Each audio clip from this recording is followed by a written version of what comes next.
The views and events expressed here are totally whacked and are not necessarily the views of anyone. Choose your destiny.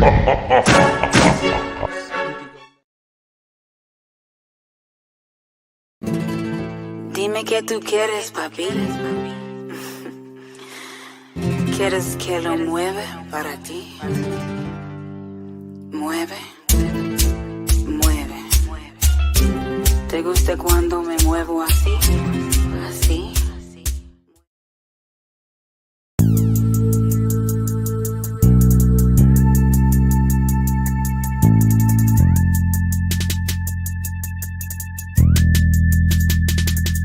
Thank you, God, for this day we have lived, everything in our life, our health, our family, the guidance you have given us, allow us guidance to the path of righteousness.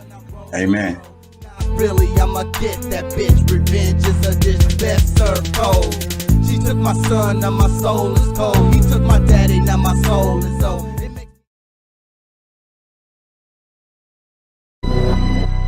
Yeah. Woke up.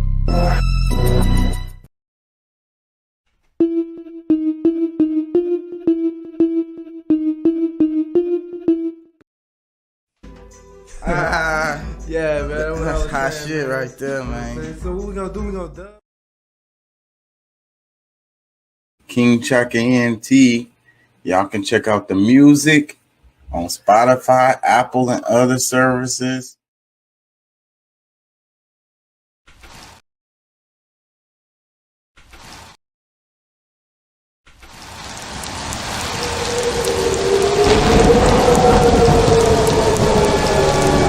Doing what we do 3 to 4 nights a week. King Chaka ENT.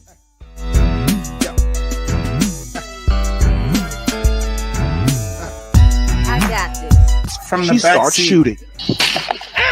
That dude was like, ow. What was that? Outside the car, That nigga deputies' got body popped. cameras capturing the bullets flying through the air. We got shots It fired couldn't up have been here. a straight We need shot. It back had up to be. immediately. Start Are you- EMS. Start EMS. What We got a the fuck? civilian. We got a civilian hit. The deputy. Looks like we got us another hit.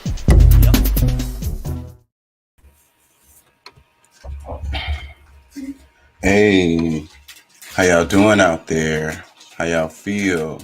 Remember, an educated public cannot be controlled. Learn to be active.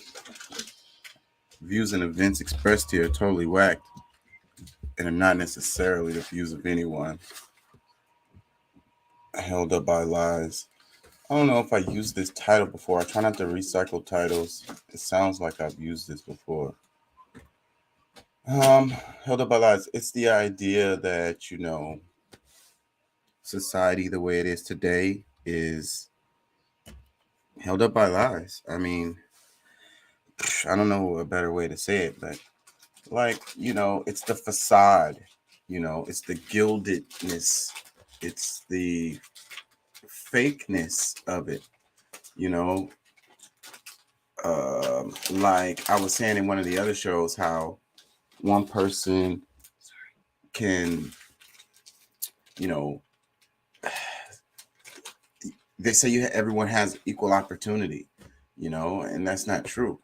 They say that there's no racism, institutional racism. Let's clear that up. That's not true. They say the corporations, are not controlling the government. That's not true. It's so many things like that. They say if you work hard, the harder you work, the more you make. That's absolutely not true. And I would say that the opposite of that is probably more true. That last one for sure. How many people feel like they do more work at their job than their boss does? Now, let me say this though, because I've been on both sides of this, that there's a lot of things that's done behind the scenes or whatever, work that your boss does that you don't know about. But still, at the same time, a lot of times, the majority of the work is done by the people, the lower folks. it's just that's just where it is, and it's related to this class system that they have. You know, the lower folks tend to be the ones who get the least amount of vacation time. They get the least amount of work-life balance. They make the least amount of money. They tend to be at work, way more time than the executives. I saw this video where they were talking about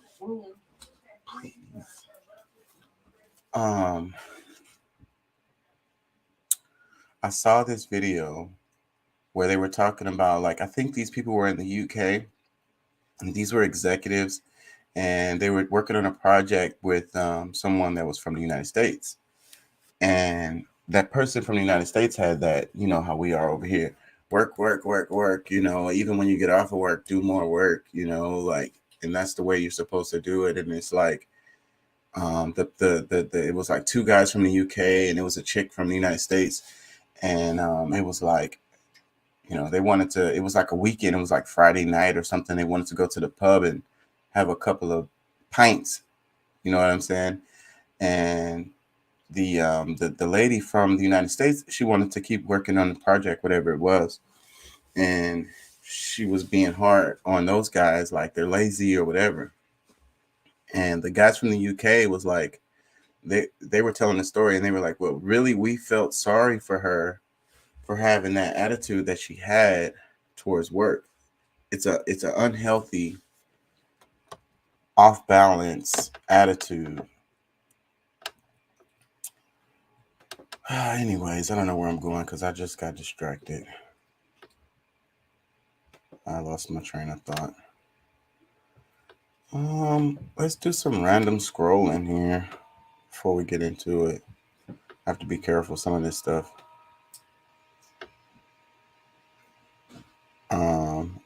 Rhetorical Rob posted this. He said, welcome to your 30s. You have upstairs Advil, downstairs Advil, and car Advil now. I have to say there's some truth in that. What is this one? Oh, I remember this one. This is an old clip. I'm not going to play that. This one, it says, woman goes viral for acting unusual when Brandon Ingram walked by. Acting unusual? That's not unusual. A lot of those chicks be at the games. They're trying to cash in. Dude mess around and make a baby, and they set for life. These are the world. What is this? Sir Nicholas Winton, the man who saved many lives from the Holocaust. What is this? Could you stand up, please?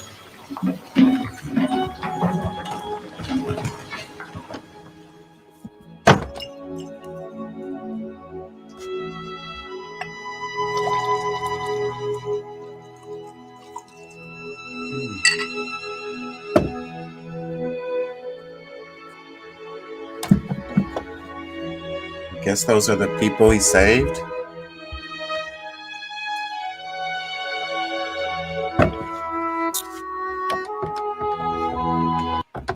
I don't know much about it, but that music is bothering me.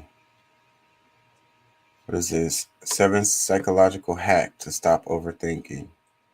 Wow, that's some stuff I need to know more about. It says, change the way you talk to yourself. Overthinkers always keep saying negative things to themselves. If you keep saying yourself, I can never be on time, I can't commit to anything, your brain believes the same as you keep repeating that. This one, it says, let go of the past. Overthinkers always keep thinking, I wish, I should have. You cannot change the past. You cannot change the second that just passed. I think that one is one I need to listen to. I do harp on the past a lot. It says, learn the lessons from your past and ensure never to repeat the same mistakes again. This one, it says, live in the moment. Overthinking, find it hard to live in the present. Past or future is always on your mind. Focus on the current moment. Notice the world around you, how you feel now, what you can do to make this moment worth living, so you need not rethink and worry. This one, it says, challenge your thoughts.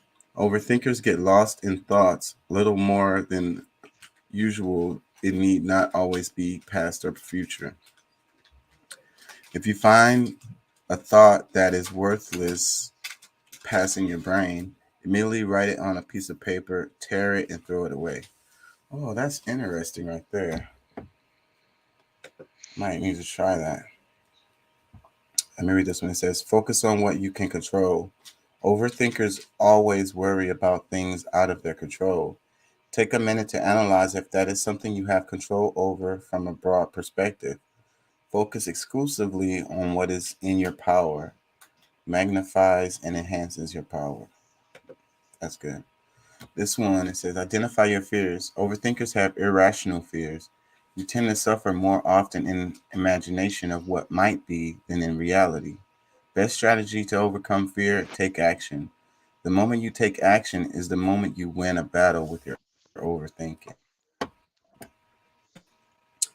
This one, it says, write down solutions. Overthinkers keep thinking only the problems. Divert your thinking towards the solutions. Write down the problems and think the solution for each problem. This way, your brain shifts its attention towards the solutions. How many more are here? Here's another one. It says, here's something I never thought I'd use. Did you know that there's a tool you just put your name and birthday in, and it generates a report explaining all the weird coincidences that keep happening in your life, or the cryptically recurring number patterns that seem to keep popping up for you everywhere? Don't believe me? Just try. Yeah. I know that happens to me. I realize that more, and I think the more you tap into it, the more it happens, or at least the more you notice it. Yeah. Yeah. Yeah, I'm a terrible overthinker. I think that's one of my things that are Achilles heel for me. You know, sometimes you can get paralyzed by it. Like knowing a lot of stuff sometimes, I was saying before, like if you could read people's minds, it doesn't help you deal with people any better. it actually makes it more difficult. Go fucking figure. Yeah, I can see that, because I mean, just because you read their mind does not mean that you understand what's going on with them anymore. Because a lot of times they don't even understand what they're going through. Exactly. They lie to themselves and then they go against their own like thoughts, and it's the human condition. Yeah. How you feeling, man? I'm feeling pretty good, man. I've been watching this weird thing, kind of off and on. I've been napping a little bit through the evening, but Vatican Girl. What is Have you that? seen it? Nah. It's a Netflix series.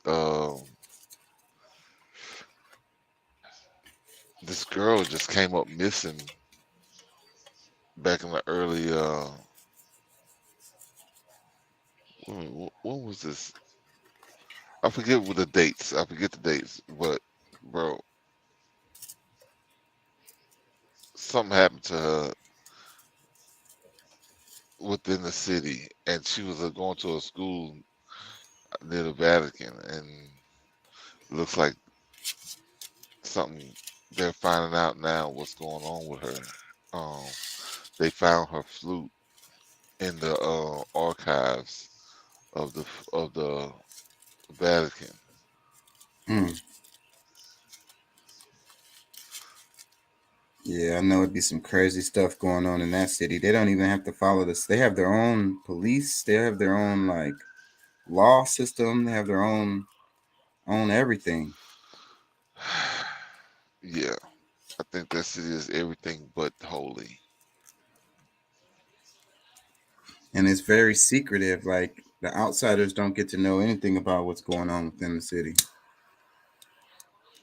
Well, anybody that's there, like, well, not anybody, because I'm sure some people, because this is like, I don't know, a fun, well, I guess somewhat of a fun fact. the most crime in the world happens in the Vatican City. Really? Now I never heard that before. Yeah, there's more crime. Like, of course, they blame it on tourists and well, not on because a lot of tourists come there, and the bunch of people that show up there, like I forgot how they try to explain it, but in a nutshell, they're just saying that there's a lot of scams and stuff that does go on there, but it doesn't necessarily mean it's the people of the city. It's just people that show up there, and but yeah, the most crime happens right there. I wouldn't be surprised. I mean, as secretive as they are, and then a lot of those people, they feel like they're above the law anyway. They can do whatever they want. At least that's the way they feel. Yeah, but what about? I mean, because the another thing too is I mean, ever since I was a kid, because it's always been weird to me. How does always something happen to a kid to a priest, and then nothing ever happens to the priest? He gets Yeah, moved. Like, if you're so, what I'm saying, how do you allow that kind of stuff to happen there? That was one of the things that just it baffled me. Like, I yeah. just never could understand. And the other side that I can't, I completely agree with you. But the other side I can't understand related to that is how does these parents keep on putting their child in the I that's even, like, I think that's a bigger mystery. Like, after hearing all those things, because, like, You had to have um, heard it. yeah, Yeah, no, it ain't about no just have heard it, but like the what kind of spell would you be under to know all the things that happens and then have a child and still bring them within, you you know, know, in a position where they could be taken advantage of. harmed? Yeah. Yeah, I don't get it. Um, Let me play this clip. They're talking about how since McCarthy got in there in the House of Representatives, and the GOP has the majority. Hmm. Um, this is from a left point of view, by the way, but this is what they're saying they've done. Halt the usage of fossil fuels. Damn music. Here are the 3 bad things that the GOP-led House has already done with their slim majority. 1. Tax cuts for the wealthy. The GOP House has passed its first bill to defund the IRS, making it easier for the ultra-wealthy to get out of paying what they owe. That's right, they tried to cut funding that would benefit IRS's capacity to go after tax cheats and provide customer service. This rule is yet another Republican attempt to protect the ultra-wealthy and large corporations.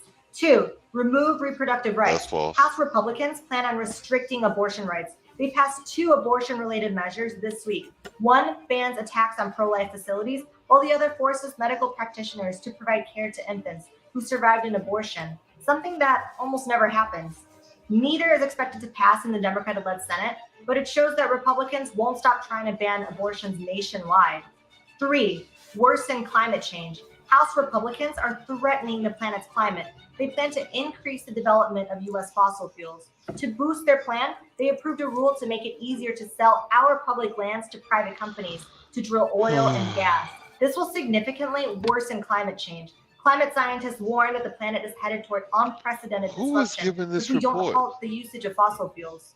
Here are the 3 bad. I don't know. It's the Move On posted this. They're like a left leaning deal.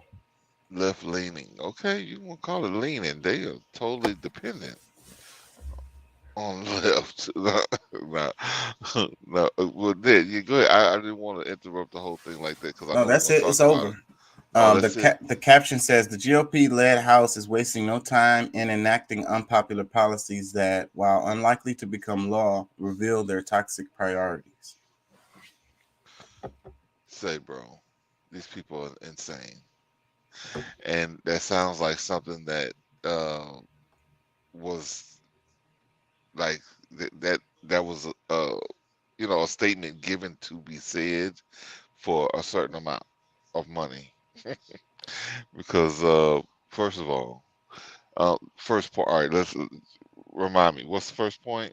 The Uh, what did she say? She said, hold on, my bad, y'all. She said climate change was number 3. Number 2 was the abortion stuff, and number 1 was tax cuts. Tax cuts for the wealthy. okay, no, yeah, the 87,000. Because it had nothing to do with the wealthy rich to begin with. Because if people will remember, they was actually coming to attack the average American, because they were watching 600. You know, when people make a $600, like when something happens with 600, you know, like if your a bank account, like it's already earmarked, that part's gonna still happen. But as far as them being armed agents, that IRS agents that they were training to be able to come and investigate and whatever, that's what they're defunding. So y'all get that craziness out of y'all head. The ones of you that believe every little thing that you hear, you might want to go research it again. But I'm just gonna tell you right here and right now that I was here to save one of your cousins because the gig economy, the people who have Uber jobs, people who I don't know what's some of those other examples of people who were shoot. Just money on the side type stuff, like Yeah, not official job. yeah, that's who they were. Those are the type of people they were coming after. So they're talking about trying to protect the uber rich. That is bull crap. And like y'all fall for the same stuff. Y'all get mad for without having real facts of your own. I'm telling you what I know, but like I said, go research it for yourself so you can see it for yourself that these people are lying to you. The These people are not your friends. They're trying to manipulate your thinking and get you upset about some stuff that just is just not true. I'm scared to talk about this, so let's be careful. But it's getting bigger and bigger and harder to not to avoid. But the Jabberwocky. We have this big problem with the obesity epidemic. And, Hold on, let me when see. you look at heart disease, my own research has Oh, found this. yeah, I only is went that through the best point way to one, prevent but okay. Millions more people in England could be prescribed daily cholesterol-lowering statin pills to cut their risk of a heart attack or stroke under new advice for the NHS. The National Institute for Health and Care Excellence says the cheap price of tablets and the possible health gains mean they should be considered more often. In England, high cholesterol leads to around 7% of all deaths. Well, I'm joined now by Dr. Asim Malhotra. He is a consultant cardiologist and specialises in statins. Thank you for joining us this morning, Doctor. So Good morning. Good morning. In terms of what NICE is saying, your thoughts on that? Yeah, so I have a great respect for NICE, but I think in this regard with statins, I think this guidance is misguided. And the reason I say that, Weston, is something I've managed thousands of people with heart disease in my career, prescribed statins, particularly to high-risk people. And I just want to emphasize that people who've had a heart attack or high risk, that's where we see the greatest benefits of statins. But in this guidance, this basically applies to people who have a less than 10% risk. And if you have a less than 20% risk of having a heart attack or stroke in the next 10 years, one thing that we always tell patients when I prescribe statins or discuss it with them is that there is, first of all, no what we call mortality benefit. They're not going to live any longer over a 5-year period. And that the absolute benefits for them is about 1%, 1 in 100 in preventing a non-fatal heart attack or stroke. So that informed decision making needs to be part of the process in discussion with patients, and then help the patient make the decision themselves. In my own experience, Professor, when most patients are told this information, they actually say, "Doc, to be honest, I don't really fancy those odds. Is there anything else I can do?" And of course, the big issue really that's ongoing, which has been going on for years in this country, is that we've not been addressing unhealthy lifestyles, or certainly being effective in curbing unhealthy lifestyles. We have this big problem with the obesity epidemic. And when you look at heart disease, my own research has found this, is that the best way to prevent heart disease and even manage people with heart disease, whether or not they choose to take a statin, is actually through lifestyle changes. So what does that mean in simple terms? It means cutting out ultra-processed foods, which is now half of the British diet. So foods that come in a packet, they're full of unhealthy oils, carbohydrates, sugar, for example. Eating real food, basically. Moderate exercise, at least 30 minutes brisk walk a day. And also the other big sort of elephant in the room is stress reduction. Now, on top of that, Wes, one of the reasons I think this has come into the news just now is obviously there's been a big concern recently around excess deaths. Now, the British Heart Foundation have said, certainly during the pandemic or since the pandemic, there's been 30,000 excess deaths specifically due to coronary artery disease. That's my area of expertise. And they're trying to figure out what's causing it. Chris Whitty recently suggested that it could be because people weren't prescribed statins or blood pressure pills. But Carl Hennigan, that unfortunately, I've got respect for Chris Whitty, but I think he's mistaken here because analysis I've done, even Carl Hennigan, the director of Centre for Evidence-Based Medicine Oxford, suggests that statin pills prescription hasn't reduced since the pandemic. So it's unlikely to be a cause. But what is almost certainly, and if you allow me to say this, Wes, what my own research has found, and this is something that is probably a likely contributing factor, is that the COVID mRNA vaccines do carry a cardiovascular risk. And I've actually called for the suspension of this pending an inquiry because there's a lot of uncertainty at the moment about what's causing the excess deaths. Some of it will be ambulance delays. My own father was... Pause. The clip, it says cardiologists say likely contributing factor to excess cardiovascular deaths is COVID mRNA vaccine, and rollout should be suspended pending an inquiry. Yeah, but why is it not being cut out?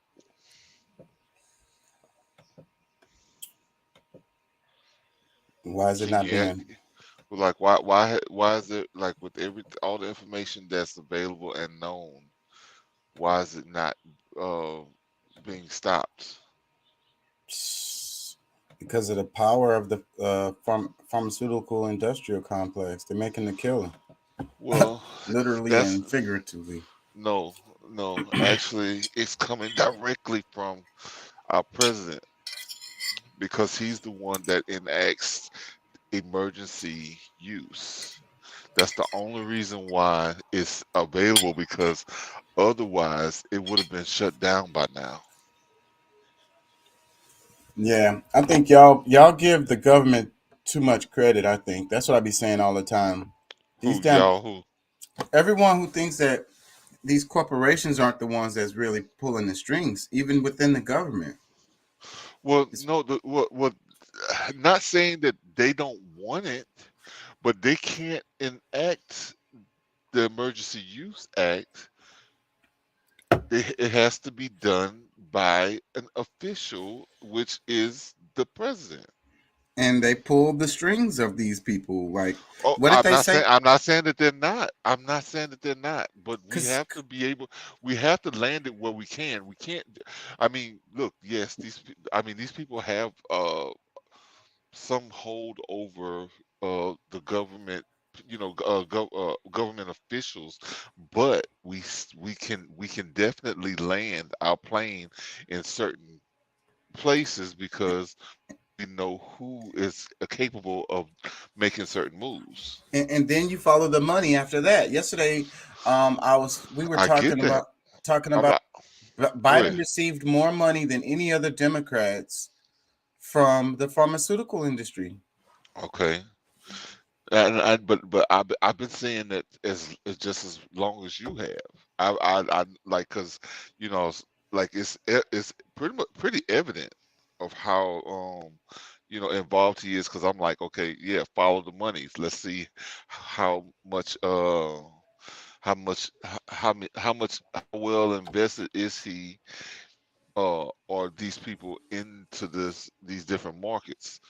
So yes, the follow the money thing, but like the only point I'm trying to make is that if it was not for him enacting, because they've been talking about a new strain, and then like kind of trying to heighten fears and things of that nature, so that people will be like, oh well, we need to make sure we're good. and Let's get that fourth booster. yeah, whoever is not whoever does believe that these things are harmless and are just doing its job, they'll go and do it. And that's the main thing. Like you got to think of how diabolical it really is for to have all this information that's coming out, and to be like, okay, but you know what? We still get whoever we can get. Let me play this. And then suffered a stroke. The agency will now be investigating any potential links between the shots and the strokes in some of those patients. And we are just getting word of this now. Regarding the COVID vaccine, the CDC is now saying that there has been enough cases of people who have had the vaccine, received the vaccine, and then suffered a stroke. The agency will now be investigating any potential links between the shots and the strokes in some of those patients. And we are just getting word of this now. So, yeah. So let me read this caption. Supreme Understanding posted this. He said, "Peace. This is only news for those who need it. The key at this point is to become wise about future decisions by doing your own research and coming to conclusions that won't always be supported right away. We do our best not to be rude or harsh with those who haven't been shown how to discern for themselves. Yet the voices promoting suppression of independent thinking can drown out the independent thinkers. We don't share content like this to shame those who fell victim, only to remind you that these systems are designed to stay in power through our collective complacency and compliance. Knowing the mainstream ideology as well as alternative viewpoints is critical in any field of human affairs. For those who want to regain control of their health, naturally, I recommend reading the resource like the Hood Health Handbook and going on one of those many recommended cleanses and fasts before moving on. Love y'all, and may everyone make it through all this illness in the atmosphere. Peace."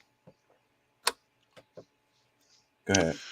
Yes. Now I think that words like that are necessary from time to time, because some people, especially those who made the conscious decision not to do that, take the that step towards the JB. Now, because there's so much information, it's kind of going overboard, like trying to I told you so, you stupid mother, like having like a super bad, having a crazy attitude. But either way, people died. These are your friends, neighbors, loved ones, parents, and cousins. So you should have some kind of sympathy. And that's the thing, because and they were lied to too. Well, yes, just like you were, and they did what they thought at the was the best thing at the time. So these people still deserve some support. It's not like they're the ones out here trying to harm people. They were doing what they thought was the right thing. You know what I'm saying? So we still need to show these people support and try to help the best way we can. Because, I actually saw a friend of mine, a very good associate from my hometown, shall I say, and he's been going in on people on Facebook and showing proof after proof after proof after proof after proof after proof, posting it and showing people. It's like I had to send him a video that I saw. It was one of blue pills. He been going in lately on different stuff, but that was one of the things that he's been talking about as well. I might be repeating what he said, but I felt exactly how he felt when he was saying it, because these are people we care about. These are people, what I'm saying? What are you going to do to help these people get through this? Because, heavy metal detoxing, there's different things that you can do to help alleviate some of these things. But if you're just sitting back pointing the finger, are you really helping? Do you have any intention to really help, or you just want to say "I told you so"? Yeah. And then who benefits from that? No one.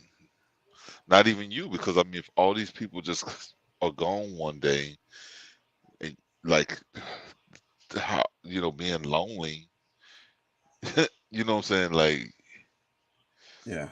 And that's what it has done. It has driven a wedge in us. It's just another one of those things that has caused polarization really around the world on this particular topic, where and then when you say "I told you so," then people aren't going to react in a good way. They're probably not even going to try to listen to anything you say after that.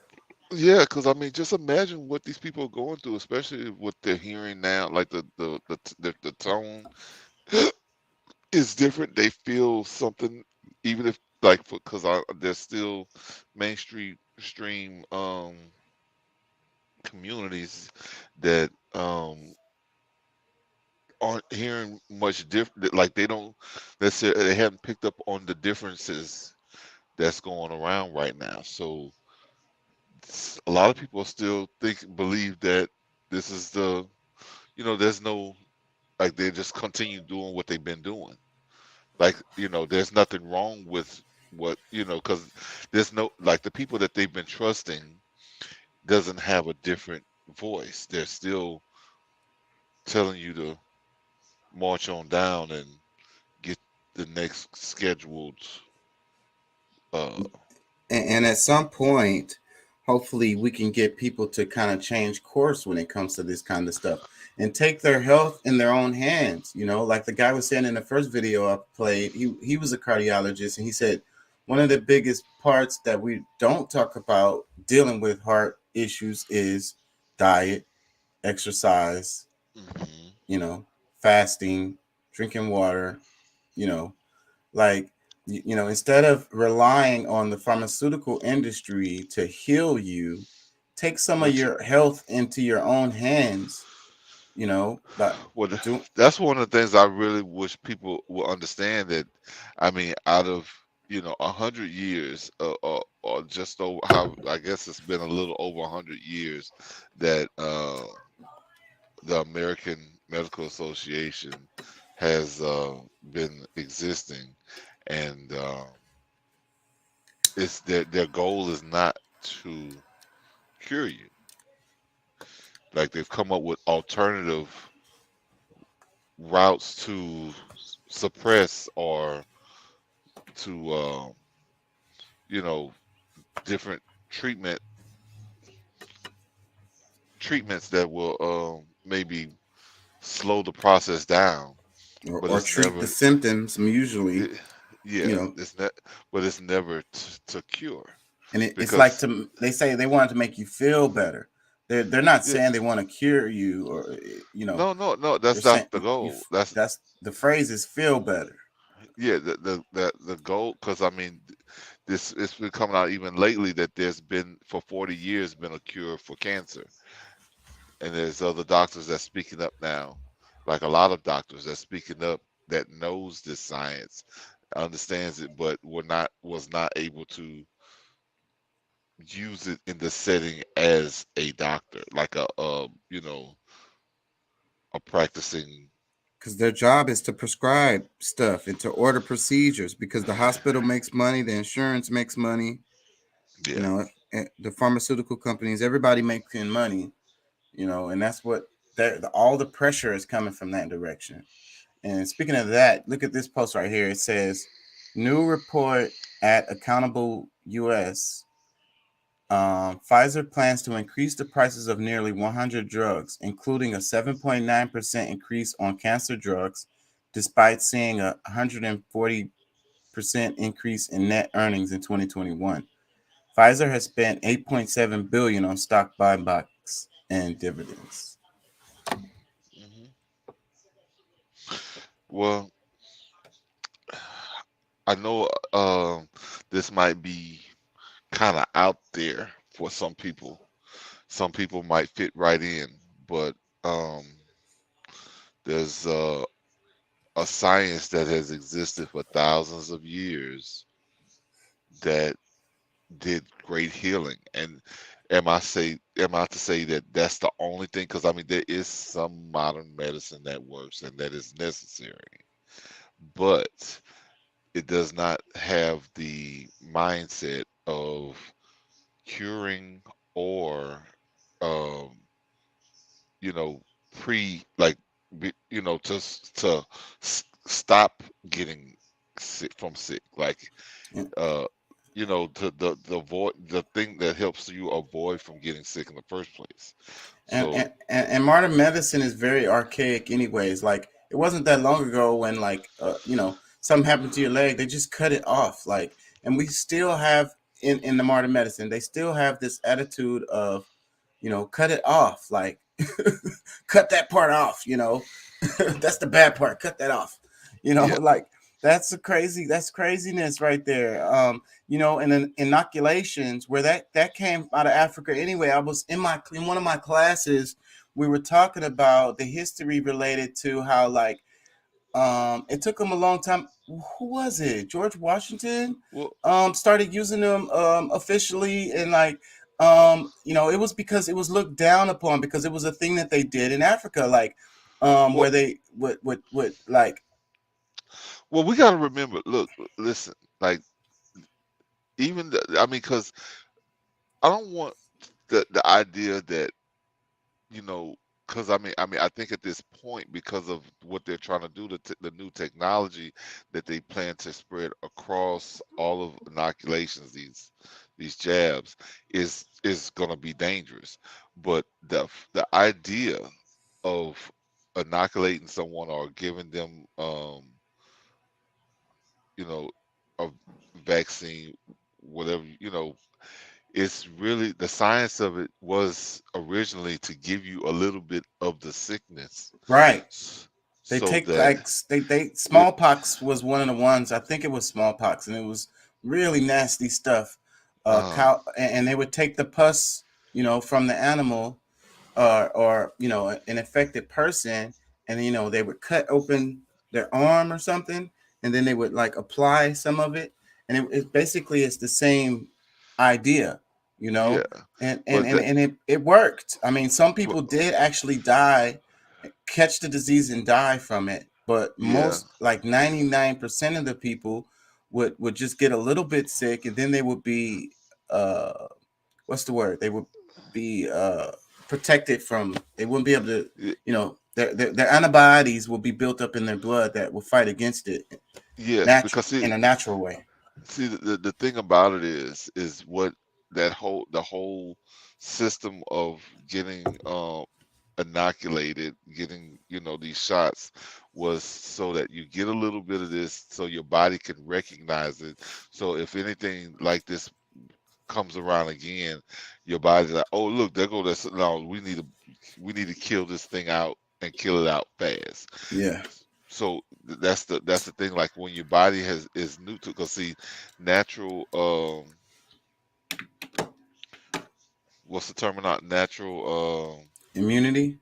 natural immunity is the law of God. Like that is just like the way it works. Your cells work to kill this thing, and there's never been a vaccine that totally cured, but it was the initiation of a certain illness or sickness so that your body could make a response for it. And That's it's about the health of your immune system, how strong it actually is, and then where does that come from? How healthy your diet was, diet that goes all back of to that. diet and exercise again, because your Yeah. immune system is strong. You fast every now and Well, then, you drink water, your immune system is stronger, and and that's the reason why, like, one of the problems, I think we've created a lot of these like diseases, if you will, in ways like by not exposing ourselves to different stuff, because your body is designed to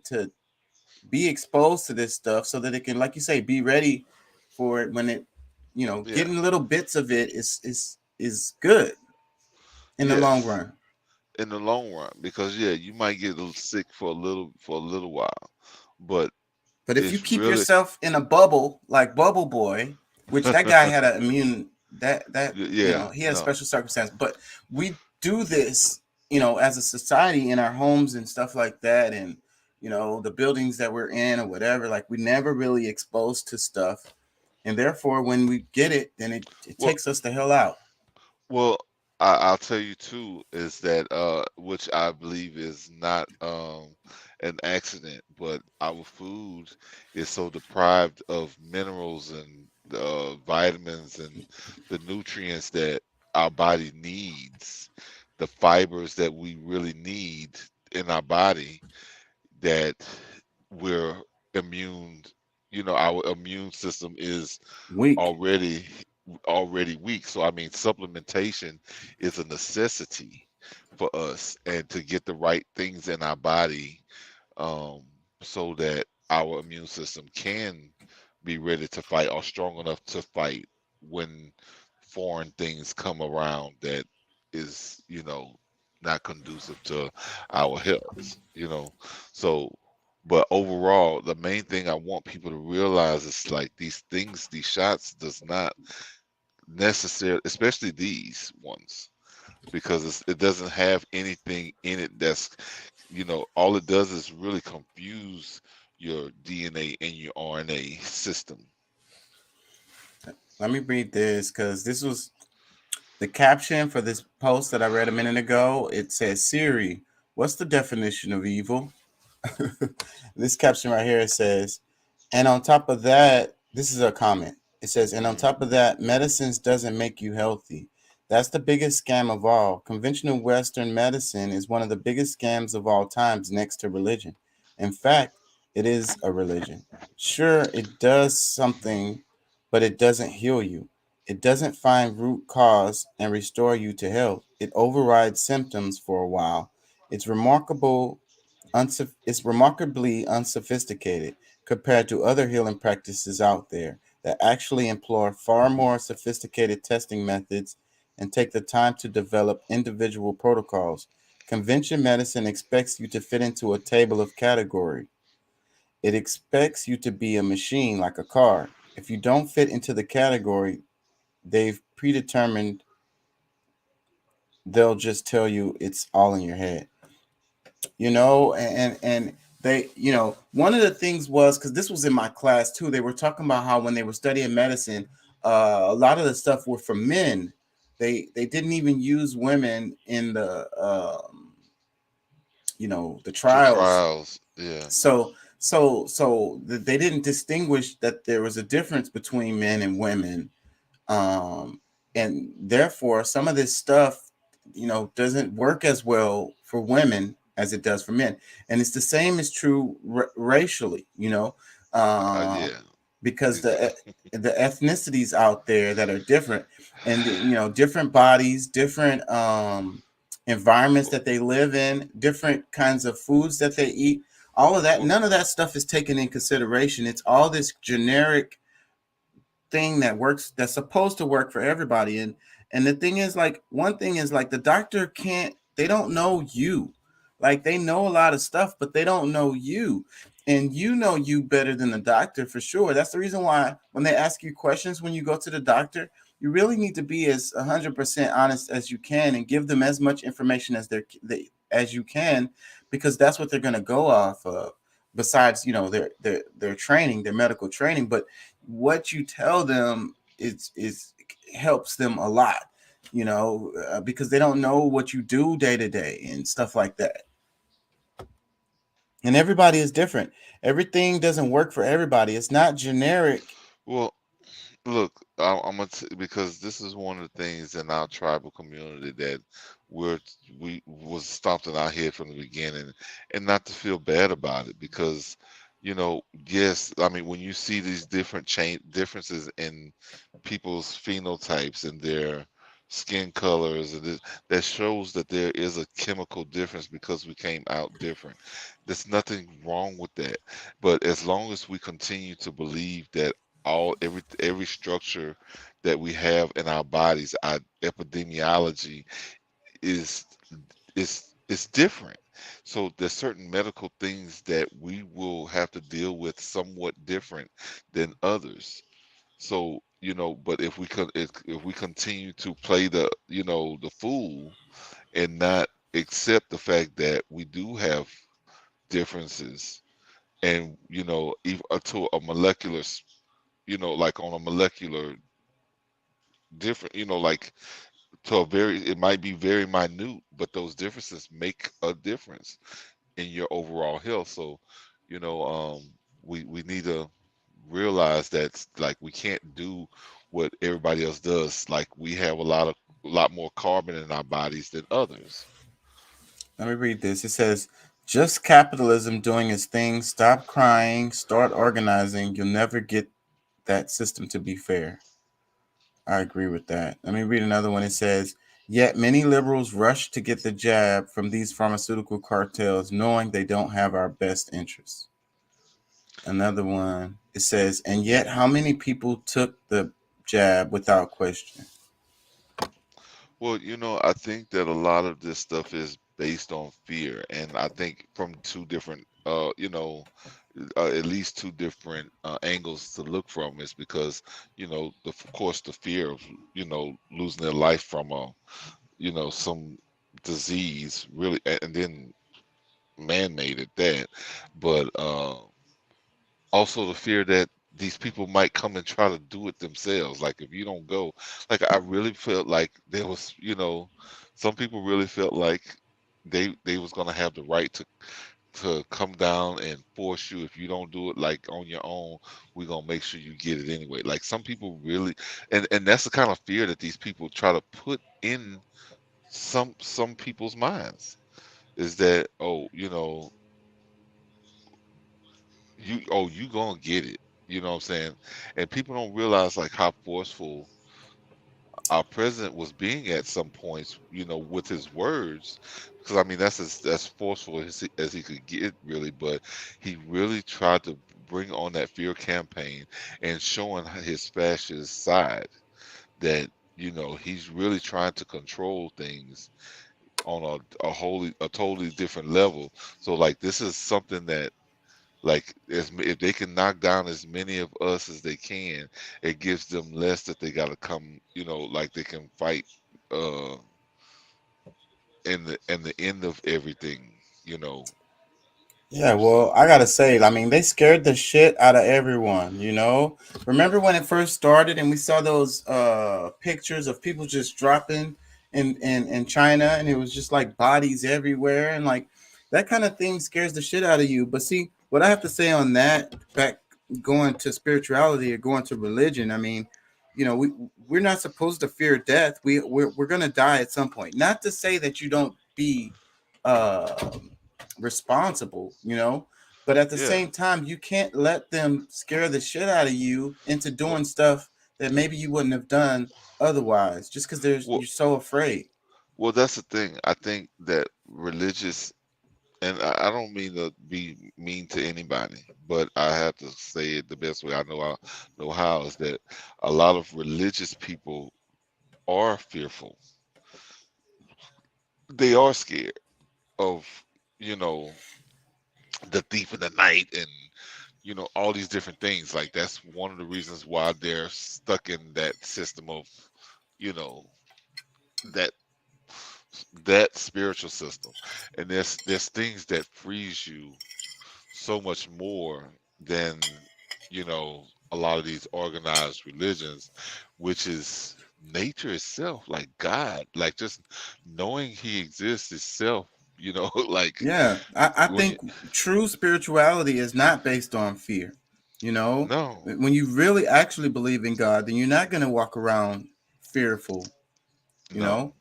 And it's much more difficult to control you, because you look at the cycles of nature and you follow those, and that's what you go by. Like I say, there's a life cycle. You're going to die at some point. It's going to happen. Well, and I'm always like this, because I mean, for those who do believe in God, I mean, on any level, whether it's religious or just through spirituality, that all of the things that's happening around the world, like if you feel that God is responsible for it, I mean, like it is what it is, like because me purposely, I mean, we're allowing man that thinks they're God control things Exactly. instead of actually knowing who God is and what he's, what side of good or righteousness that he himself stands on. I mean, we're dealing in polarities, but at the same time, we're talking about someone who is looking for balance or trying to teach balance in every way that possible. But he's got so many, these people that are so scared that, oh, if I do this, then, oh, he's coming to get me, like boogeyman or some thief in the night. It's just that's craziness. Yes, it's craziness. They walk through life scared. It's instead of doing what's right because it's what's right, you're doing it because you're worried about going to hell. You're worried about saving your own soul or whatever. And then they end up living in it. Like, because I mean, heaven and hell is right here on earth, and Exactly. it's how you prepare your surroundings. It's how you prepare your life. Which is depending on how which one you live in. Yep. And living in fear is hell. So exactly. Let me play some of this. Today, a new batch of Twitter files dropped, this time exposing Pfizer's attempts to silence tweets in order to continue making massive profits off of the vaccines. Basically, they didn't want the public thinking there wasn't a need for certain groups to get vaccinated because that would mean less profits for them. Instead, they wanted the public to remain afraid and desperately waiting for their next shot so they could make billions. This time, the files were dropped by Alex Berenson. Now, Alex was a reporter for the New York Times who became one of the most targeted people for censorship during the pandemic because he was so against COVID narratives. He actually successfully sued Twitter over being banned from the platform, and he was reinstated after winning the suit. So this was before Elon took over. So now he's doing some of the Twitter file releases, it looks like, and he said that this is the first and we can expect more. So maybe he's the one in charge of the Fauci files that many of us are waiting for, but that's not what is today's drop. What is in this drop? Well, it's a short thread of only 4 tweets and a link to Alex's Substack where he explains in depth. But let's go over the tweets and what was discovered. Here's the thread. Here's the first tweet. You can see here, my first Twitter files report, how Scott Gottlieb, a top Pfizer board member, used the same Twitter lobbyist as the White House to suppress debates on COVID vaccines, including from a fellow head of the FDA. Okay, so first, who is Scott Gottlieb? Well, Gottlieb was the former FDA commissioner from 2017 to 2019. He then became a member of the board of directors for Pfizer. So here's the next tweet. In August 2021, Gottlieb told Todd O'Boyle, a senior manager in Twitter's public policy department, that a tweet from Brett Giroir claiming correctly that natural immunity was superior to vaccine immunity was corrosive and might go viral. Okay, so Dr. Brett Giroir was briefly the acting FDA commissioner after Gottlieb left. So according to the files, Gottlieb was asking Twitter to censor a tweet by another physician and former FDA commissioner. Here's the tweet from Dr. Giroir. He says, it's now clear COVID-19 natural immunity is superior to vaccine immunity by a lot. There's no science justification for vax proof if a person had prior infection. CDC director Ann POTUS must follow the science. If no previous infection, get vaccinated. So interesting that this tweet even encourages people to get the vaccine, but that wasn't good enough for Gottlieb. Here's the email from Gottlieb to Twitter. It says, this is the kind of stuff that's corrosive. He draws a sweeping conclusion off of a single retrospective study in Israel that hasn't been peer reviewed. But this tweet will end up going viral and driving news coverage. So what's interesting about this is, he's trying to say, look, natural immunity is not a real thing. And this is just based on one study from Israel. It's not even peer reviewed. And, this isn't science. So we should censor this. He actually pressures Twitter to censor this. What's crazy about this is all throughout Europe, we know that they had vaccine passports in many European countries, but part of that passport was if you had a previous infection. So if you could show that you had a positive COVID test, previous infection, the doctor said you had it, then your vaccine passport was the same as someone who had their full vaccine doses. No difference in Europe. They were following the science. I mean, I'm totally against vaccine mandates in general, but if you're going to have them, you should be following the science. Scott Gottlieb, on the other hand, was going to Twitter, pressuring them, saying censor the FDA commissioner who was the commissioner after he was. So this is a top scientist, not somebody who he could call an anti-vaxxer or somebody who's not following the science. This is a guy that took over his job at the FDA. And he's saying, oh, this is going to go viral, so we have to do something about this tweet. And Twitter did. Twitter ended up putting a misinformation label on that tweet of a former FDA commissioner, a guy who worked for the WHO, a guy who's been, a big vaccine pusher. And even his tweet pushes vaccine, saying, if no previous infection, as you can see right there, get vaccinated. No previous infection, get vaccinated. So he's following the science there. But Gottlieb, it wasn't good enough for him. Comments. It's ironic, this is still not mainstream media that we're looking at, because this really should be information everywhere, but why? That's my biggest question is, why is it that they, I've after all of this time, I've seen a lot of the symptoms. All of the, I could tell that the agenda is bigger than, just what the average person might think it is. But of course, that would still throw me into this conspiracy theorist type of mode. But regardless, this is information that is, people who it would be impossible for them to be, anti-jab, because the jobs that they hold supports its existence. You know what I'm saying? And these people were silenced. Why? Because they had real information to pass on to the people that, it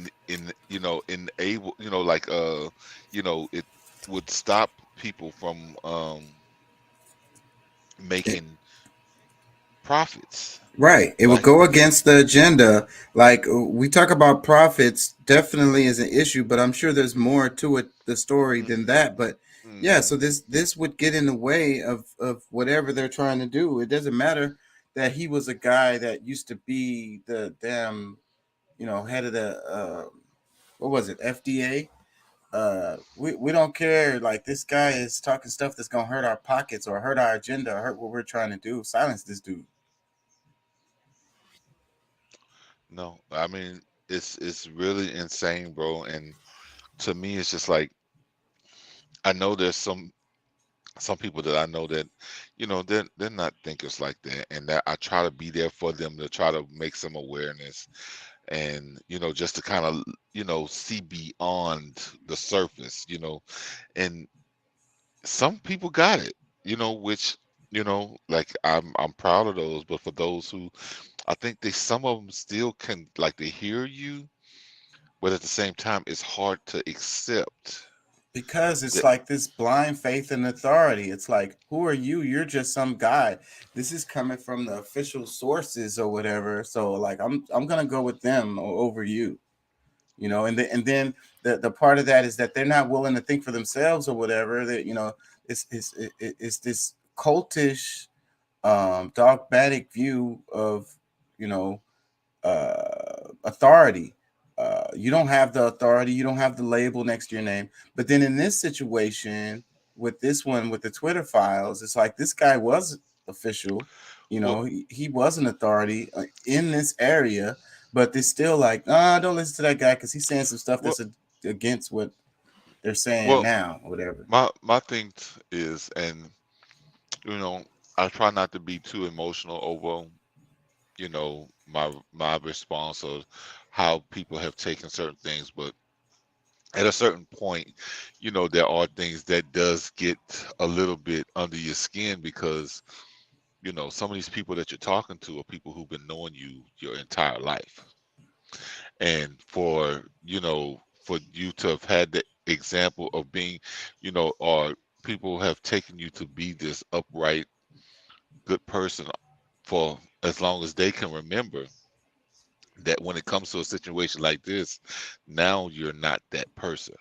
And I ain't gonna lie, that gets under my skin big time. Like you're gonna listen to this guy who cares nothing about you, don't know you, you know, and I really care about you. I really know you. You know, I may be wrong sometimes, but you know for a fact that it's coming from my heart. Like I'm really saying or doing whatever I'm doing because I care about you and I'm trying to help. Yes, But yes. I mean, this person, you don't even know this person. Yeah, look, I mean, and like, it's not that I'm not leading by example. Like I'm, you know, it's not like I wouldn't secretly took one and I'm telling you, nah, you shouldn't take it. No, bro. Like, you know what I'm saying? Me and my son both. Yeah, go ahead. Yeah, me and my daughter haven't. We went to I had to go get my daughter physical today because she wants to run track, and one of the questions they asked in there was, "Hey, did you get the Jabberwocky?" It was like, no. And they have this they're pushing this HIV jab now. And they made the suggestion, like, because my daughter is 15 now, and it's like, so they're not safe anymore. Yeah, none of them are safe. If you don't know if they're sexually active or they might be sexually active, so go ahead and take this HIV. No. Anyways, well, no, we whether she is or she isn't, I'm good. You know, I'll pass. We'll find a way. You know what I'm saying? Like I'll deal with another grandchild before I deal with that. I mean, I say another, but I would, you know what I'm saying? I would welcome a child before I welcome that. Yeah, and that's how I was feeling. I was like, nah, the conversation didn't even go past that. It was over. Yeah, no, I know. I'm just expressing like where I would be. You know, I know you dealt with it. You know what I'm saying? I already know you handled that part, but I'm saying for me, if it was me walking in those shoes, that's my comment. Nah, well, you know, I'll pass. We'll pass. Thanks for letting us know, but yeah, I'm good. Let me read a couple comments underneath. This is she does good stuff, y'all. If y'all don't check her out, Kim Iverson, she got kicked off of all of the mainstream stuff that she was on because she liked to tell the truth. So she does her completely independent show. Her. It's Kim Iverson Show is the name of it. She's on YouTube and she gets suppressed and pushed down, and but she makes good stuff and she really stands on what she believes in. So she doesn't have a job now. No, I've seen her. Wasn't she on CNN at one time? I can't remember. She used to be on big places. She was on The Hill Rising. They kicked her off of there. Like, we can't have you saying this stuff that you be saying. Yeah. So what kind of person could she be to want to be honest with people? And she does a good job. She does research and she tries to be as, as accurate as she can, to the point where she comes on and she says when she's wrong too. Like, how many times do you hear on like the main news shows like MSNBC, Fox, CNN, all the big wigs, how many times do you hear them get on there and be like, hey, you know what? I was wrong about this particular subject. Let's talk about what I was wrong about and what the information is. And see what we can do to correct those things that I, may have unknowingly led you wrong. But this chick, I've heard her say that more than once. Let me read some comments underneath her video. It says, there's no profit to be made from natural immunity and little profit to be made from over-the-counter supplements that were shown to be quite effective in boosting that natural immunity. It becomes increasingly clear what the real motive was here. That's one of those comments that gives me mixed feelings, because it's like, proud to hear somebody say something bold and strong like that, but at the same time, I'm kind of like, people got to say shit like that. You know what I'm saying? Like, sad. You should already be click. Your brain should have already clicked for this. But that's why we do this show. It's a lot of us that need a little bit of extra help. Yeah. Let me read a couple more comments. It says, "This show is pure gold, exposing these criminals." Another comment, it says, "This undercuts all Twitter defense claims that they were just following the guidance of public health authorities." So Dun dun dun. yeah, well, but that's one of the reasons. Because see, whatchamacallit has been in court for weeks now, and like, have we heard anything about what's been going on in court and any interviews that's outside of it to say, any questions about what's been going on in court? Because they're saying the Fauci files. That's something that they're not even using those Twitter files for, because like there's so much information really that it's not even necessary to even go to the Twitter files, because I mean he's a part of that as well. As far as things he was able, him being the head of the CDC was able to tell social media sites, Don't listen to this guy. You can listen to this guy, but not this guy. ban this guy. Don't like shadow banning people, and all these different little things was happening from the word of this man. And with your question, what you're saying kind of goes back to what we said just a few minutes ago. They're not willing to admit that they were wrong, and that's why it's not in the news. Well, no, because see, and this might be my weird mind, but no, I mean they don't care. Like honestly, like for the people who know it, they don't care. Like they're still just gonna try to reach the people who don't get it just yet. Who's not the talkative person. Have people that's in their circle to tell them different. Like they're still shooting. Like they're going to. Like the whole thing is they have an agenda that might be shoot. And we know at least 40 years old, because that book that we saw, or the guy that set up that whole the WEF, the one who wrote the book of how all this stuff should play out, he started his trail in 71. 1971. So we know that it's been at least 40, 50 years in the making to get here. And this is just a part of this is just like one of the phases. Let me read some more. It says, "The public doesn't want to know. They don't want to cope with the fact that they were duped." Another comment, it says, "The corruption knows no bounds." Another comment, it says, "Every American needs to see this. Unfortunately, the people who need to be held accountable never will be.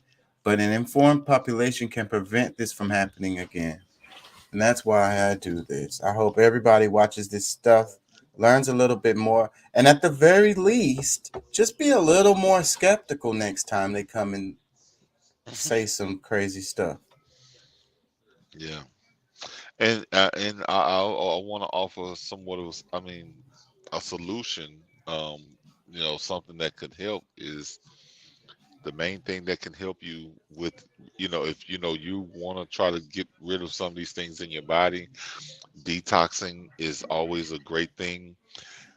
Heavy metal detox is what you would maybe want to start with, because other detoxes that will follow periodically, regularly, seasonally, you should always kind of try to do some sort of a detox, but begin with a heavy metal detox. And there's our Aboriginal Medical Association. If you look that up, there's some great ideas there. The head of it will guide you in a way necessary. So, and I'm gonna say, the obesity, the lack of exercise, the synthesized foods, we all need to get a little more exercise, drink a little bit more water, and eat some healthy, pure food that's absorbed with light. Some halal or something like. Just the thing is, they have us on this hamster wheel You know, I stop at McDonald's every now and then, way more time than I should, because I be in a rush on my way to work, and I only have like 10 minutes, and McDonald's is fast. And that's the reason why I go there. I can literally get in the line, make my order, and be out of there in like 5 minutes. You know who's fast too, and maybe a better choice? Chick-fil-A, or like I don't know what you're getting from McDonald's, but it can't be good. But I usually get the breakfast egg and cheese biscuit. It'd be in the morning when I'm on my way to work, and Chick-fil-A is fast, but it's not on my route. It's kind of out of the way. The McDonald's is perfectly positioned where on my way to work, boom. of course they are. Yeah, they were like it was a whole plan. But yeah, no, I get it, bro. Well, yeah, I'm not happy about it. I'm not proud of it. I'm just being 100. no, I hear you. No, I hear you. That's why I'm just like, I'm kind of rooting for you in the background that you'll find something besides that. But Let me play a little bit. I don't want to play too much of this. I just want to play a little bit of this, but it's on the same topic. Rail today, we are talking about the most controversial medicine known to man, vaccine. We're very excited to have joining us Dr. Gregory Poland. He's the director of the Mayo Clinic's Vaccine Research Group. Pleasure. Dr. Saad Omer, director of the Yale Institute for Global Health. Thank you. And Zeynep Tufekci, professor at Columbia University, columnist at the New York Times, and Pulitzer finalist for bringing clarity to the shifting official guidelines about the pandemic. Thank you. Thank you all so much for joining us. I want to start out with a disclaimer. I am a science-feeding man. I believe vaccines may be, along with antibiotics, the most miraculous invention for public health in the 20th century.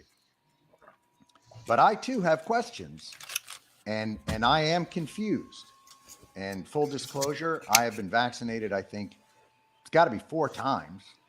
I get a flu vaccine every year. So I am a believer. But I am also I get fearful when I hear certain things about myocarditis, or when the sands shift beneath us between the vaccine will eradicate this disease and, well, it will lessen your symptoms. So I want to give you guys an opportunity first to just make a statement about the vaccine, this conversation, and all that. And we'll start with Dr. Poland. Well, John, what I heard you say, I would call discerning wisdom. I think everything. I think everything you said was absolutely correct, and it was very well said. I've been a vaccinologist for 40 years. Okay. I would echo exactly what you said. Obviously, I'm a fervent supporter of vaccines. The data supports that it has been one of 3 things that has most prolonged the human lifespan and reduced suffering and disease and death. But we are right to have questions. We are right to be discerning. We are right to be skeptical. And communication style should reflect where we know and where we don't know information. And I imagine that's what we'll really get into and talk about today. That's exactly right. Dr. Omer. Yeah, so vaccines have been some of the most effective public health interventions. That's what I do. I work on vaccines, various aspects of vaccines. But those of us who actually work closely with vaccines are, somewhat paradoxically, more respectful of people asking questions. There's nothing wrong with asking questions. Where you go with those questions, what you do with these questions is another story. And in the public discourse, we have somehow evolved into having this dichotomy of pro versus anti-vaccine. Correct. Whereas you have a whole range of perspectives on vaccines. And in fact, we know from data for several years, at least a couple of decades, that only a small fraction of people, 2 to 3% usually in a given year, is gung-ho anti-vaccine. There's a bigger chunk of people who are the so-called fence sitters, who have questions. Some of them are answered satisfactorily, or others are not, and all of that stuff. And then there's a huge chunk of people who don't wake up every morning and think about vaccines. I don't know that that's true, Dr. O'Mara. I think we all every morning I wake up and I think about vaccines. Professor Tufekci.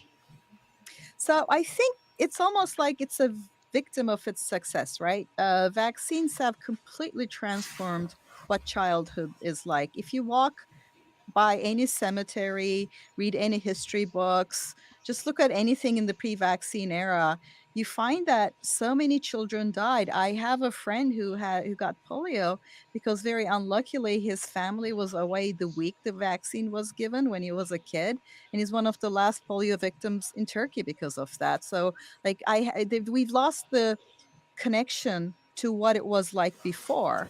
But with many things that succeed, you forget that there's a lot of effort that goes into making it work.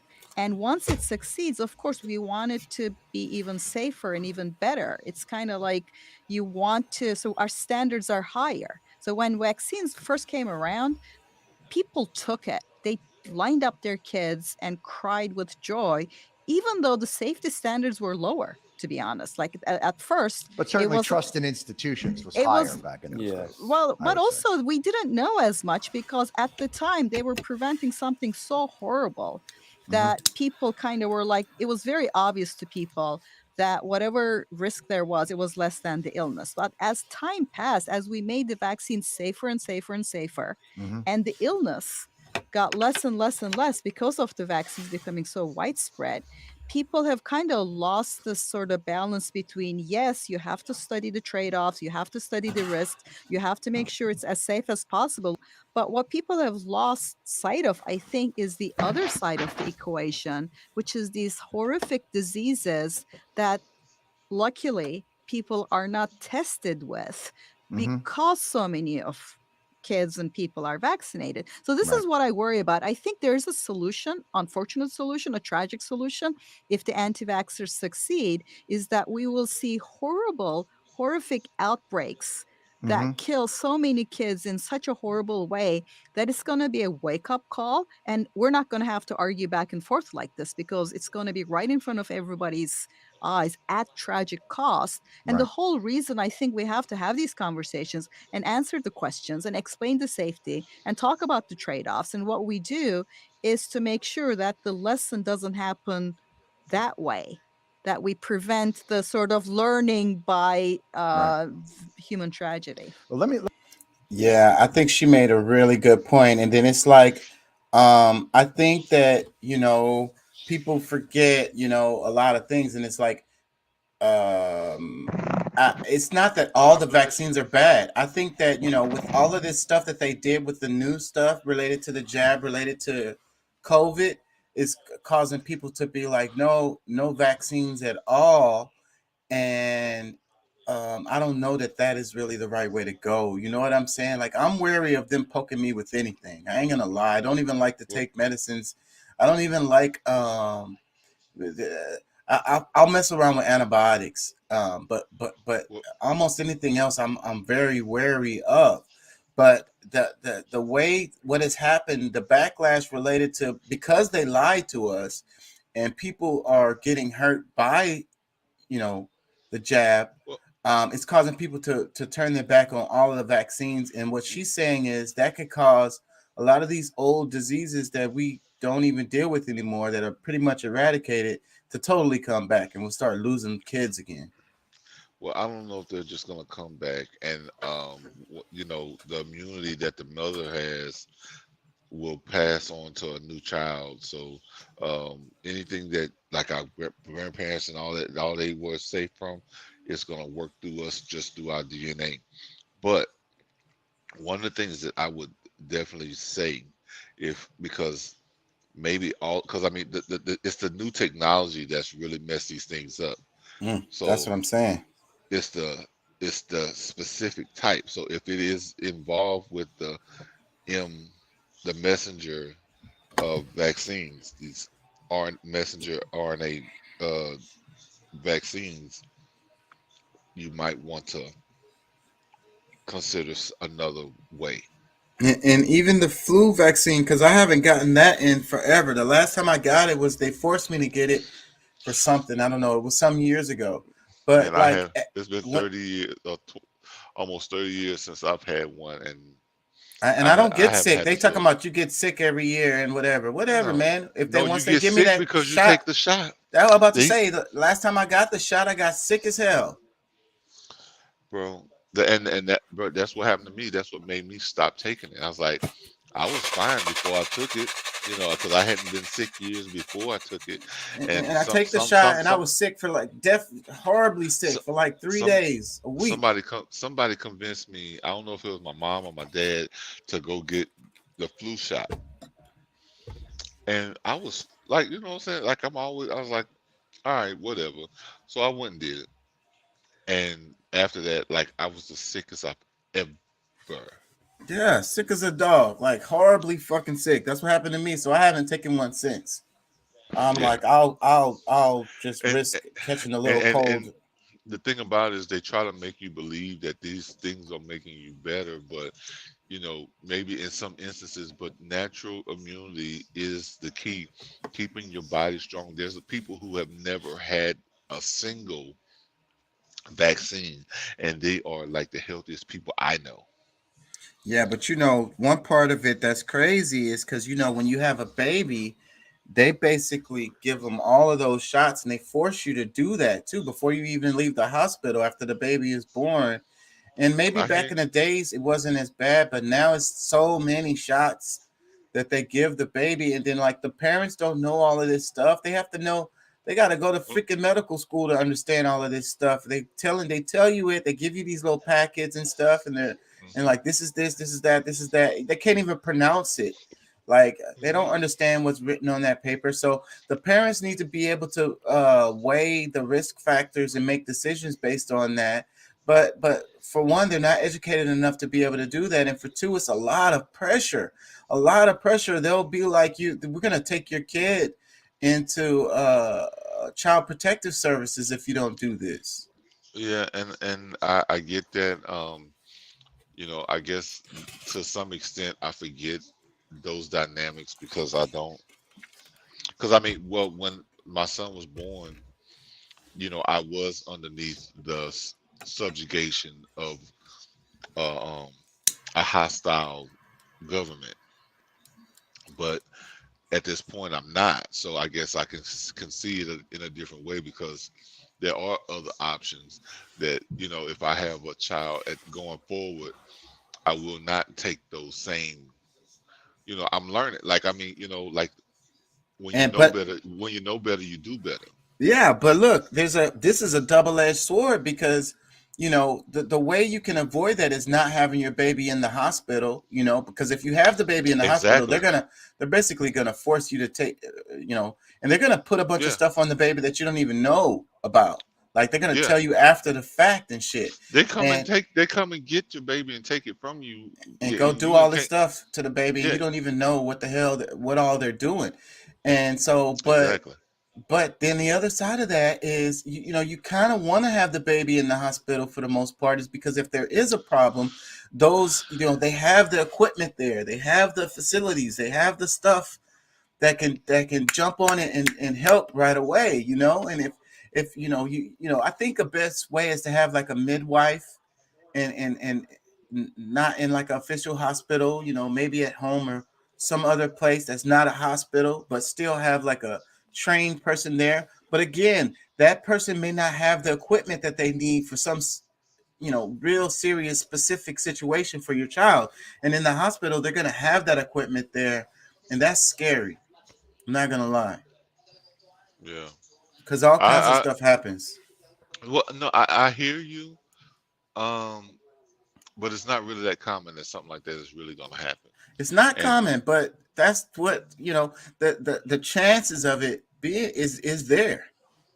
Well, of course. I mean, complications, they happen right at the last minute. You know, Well, right that's when the the baby case is with coming. everything. That's the Yeah. case with everything, and I, you know, and I understand your concern. And maybe if there was a way to walk that line and have your doula, your, you know, midwife or whatever, you know, really doing all of these different things, and you just on site. Because I mean, you know, let's just say, yeah, we could rent, because the whole atmosphere really of the hospital is just not really, it really is not the best for a new birth. All those lights, like like I mean, they've been inside of triple darkness for their whole existence, and then all of a sudden there's all these spotlights shining down on them, and it, like, no, bro, that's not healthy for the baby. It's a bunch of It's shock, traumatic. and Yeah. it's very traumatic situation. So, I mean, I think that there's always, you know, you can have a buy plan, you know, in case things do go wrong. You have your stiff, firm plan that of what you can do in case of emergency. But I think that there's other, you know, that midwife route is probably way better than. I mean, this is how we have the population we have today. You know, I mean, you just think about it. I mean, these services did not exist until our people started, you know, came up with the hospice idea. You know what I'm saying? And then there's another part of this that's not related to health and kind of related to what you were saying about hostile government, because the thing with the social security and the birth certificate, and you know, when they pressure you hardcore with that kind of stuff. They come in there and they force you to sign these papers. You don't know what all you're signing, Yeah, and once it's done, it's done.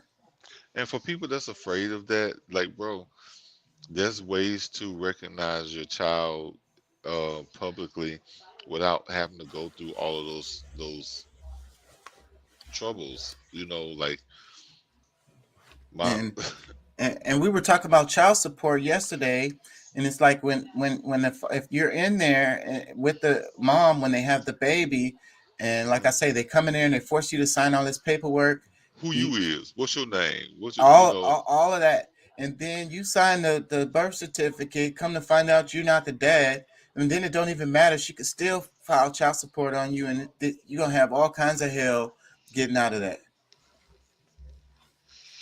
Just another dimension of the part of having the baby in the hospital. Like, it's so much going on. You're just concerned about your child. You got a new baby. You want to happy. make sure You they're like healthy.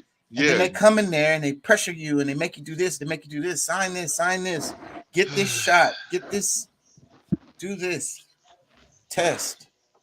Yeah. Are you is your colostrum, your baby getting any of that colostrum fluid, or the you know, are you able to feed this child naturally? Yeah, and that's another part where they be like, you know, you can supplement the baby with these with this formula. You know, we want to make sure that they gain a certain amount of weight before they leave the hospital. So go ahead and just start giving them some formula right away. And then that's probably that might be the worst thing to do at this day and age. But they pressure the mom. The baby is not gaining weight. We know we want we know you want to just breastfeed your child, but the colostrum is not giving them enough for them to gain enough weight so they can leave out of the hospital. So supplement it with this. A lot of times it's not really the gaining weight; it's the actual bowel movement. But because I mean that's the main thing to be able to get out of the hospital is the child having a bowel movement first. They have to see a diaper with. That's the main. That's the thing that one of the requirements before they can let you go, because you know they've already kind of given you the lesson on, you know, trying to, you know, they'll help you try to, you know, get your, you know, what you call, you know, breastfeeding going, but you know that's a choice of the mother. Period. Yeah, and what happens though is that the baby end up not wanting the mom's milk because they didn't introduce this foreign crap to the child, and it's addictive. Yeah, and the mom maybe start not being able to produce enough milk for them because they've been feeding them breast, the formula, and they haven't been producing the milk. They have to be stimulated by the child so that they could produce the milk for the child. And it just becomes this cycle where they become dependent on the formula. It's such a terrible game. Well, that's where the chemical imbalance starts, is with the formula, bro. And all my kids were breastfed, and I was adamant about it. Yeah, and me too. And I think I was resented for a while, but I'm like, look, I hear what you're saying, and like I wasn't even full-fledged like I am now, as far as like how that process should go. But like, and I was like, that's one thing that you can definitely give your child, because their immunity really is depending on you. Exactly. And so many, even they have studies about this, even as they grow up later on, way years later, because they were breastfed at the beginning, it keeps them from getting sick. It makes them healthier. They grow faster. Their cognitive abilities, all of this stuff was helped because they were breastfed at the beginning instead of the damn synthesized ass bullshit. Yeah. You got a lab rat now, a lab baby. They're more likely to get sick. They don't grow the way they're supposed to. Ugh. Yeah, all of that. Let me read the caption under. This is the problem with Jon Stewart that we played the clip of here at the beginning. The caption, it says, "We're back and we're coming in hot with a conversation about COVID vaccines. We're joined by Dr. Gregory A. Poland, director of Mayo Clinic's Vaccine Research Group, Dr. Saad Omer, director of the Yale Institute for Global Health, and Zeynep Tufekci, professor at Columbia University, who brings something that's often lacking from these conversations: nuance. We talk through why many non-crazy people are hesitant to get vaccinated, how our public health institutions have failed to communicate effectively with the masses, and why it should be perfectly okay to ask questions about the risks and benefits of any vaccine. Plus, writers Takara Mahler and Kassan Wilson are here talking about sneezing at the sight of the sun. Well, I was somewhat, I ain't gonna say really disappointed with that video with what's his name, something Stewart, whatever his name is. But because these things, I don't know, I guess it kind of bothers me, anybody that's really promoting at this time, when we know that so many, like can we start trying to help some people that's being harmed by it right now? Because I mean, we do have to realize there are a bunch of people that went and got what they thought was a shot, and they end up getting a saline shot like that. And I know that happened in a few different places, because there were some people that was just like, these placebo effects, I guess you could say. Huh? Yeah, right. Placebo effect. Yeah. So I mean, there's some people who think they got the because I mean, honestly, I hope that's my family. Like I hope they were lucky enough to get the placebo effect instead of the actual mRNA. But yeah, I don't know. It was a little bit irritating to me, but that's my personal thing. Let me read some comments. It says, the distrust in medicine in the USA is not just this abstract question of potential conflict of interest and revolving door positions between politics and the medical profession. We have been a public living within a for-profit capitalized medical system for decades. This isn't a niche market. Everyone goes to the doctor, and if they have some kind of issue going on, they go more often. As a public, we get ignored, blown off, ripped off, conned, and are the victims of self-interest in a system with misaligned incentives. And if you haven't been through this system for decades, you know and love someone who has. So we all should care. Indeed. Yes. I mean that I'm all in with that that narrative, because it's like if these people are potentially on on their last, like we have to look at potentially these people could be going through some of these things that we're seeing other people go through.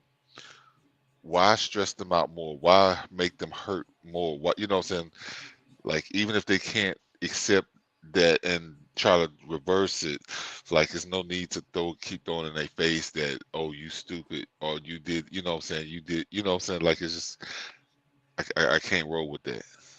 What I'm saying? Let me read some more comments. This one, it says, trust is built when those in charge openly admit their mistakes. Oh my God. So like, that's the reason why people don't trust the media. Because like I was saying earlier, they're never wrong. Because they're apparently never wrong, because they don't never say, hey, I was wrong about this. Hey, I did a story last month about such and such and so, and so and so's. And the information has come out that I wasn't aware of. And some of the things I said was spot on, but there's a few things I do want to correct and get my listening public to know and understand. Yeah, and we never hear that. No.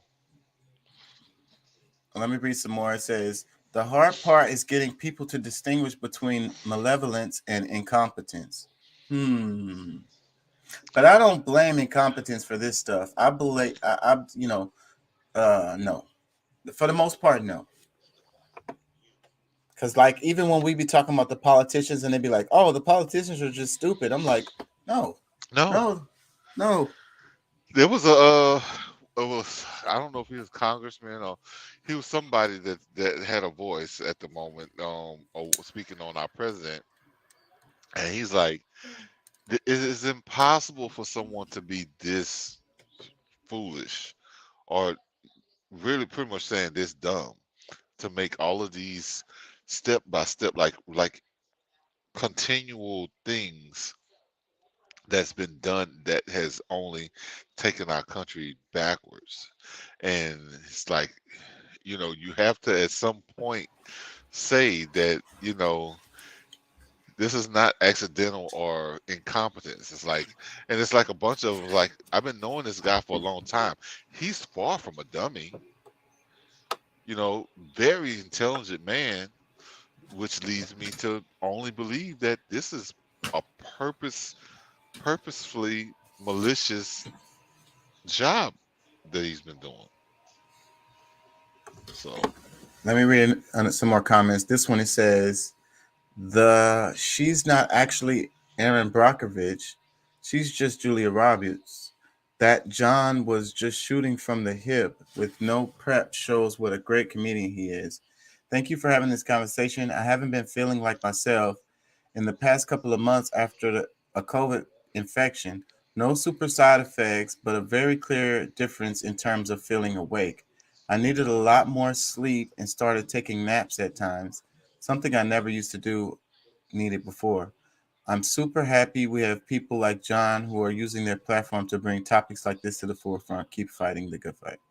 Another comment, it says, as someone whose life was drastically changed by similar illness to long COVID, I completely agree that we need to rethink how our medical industries deal with these chronic illnesses.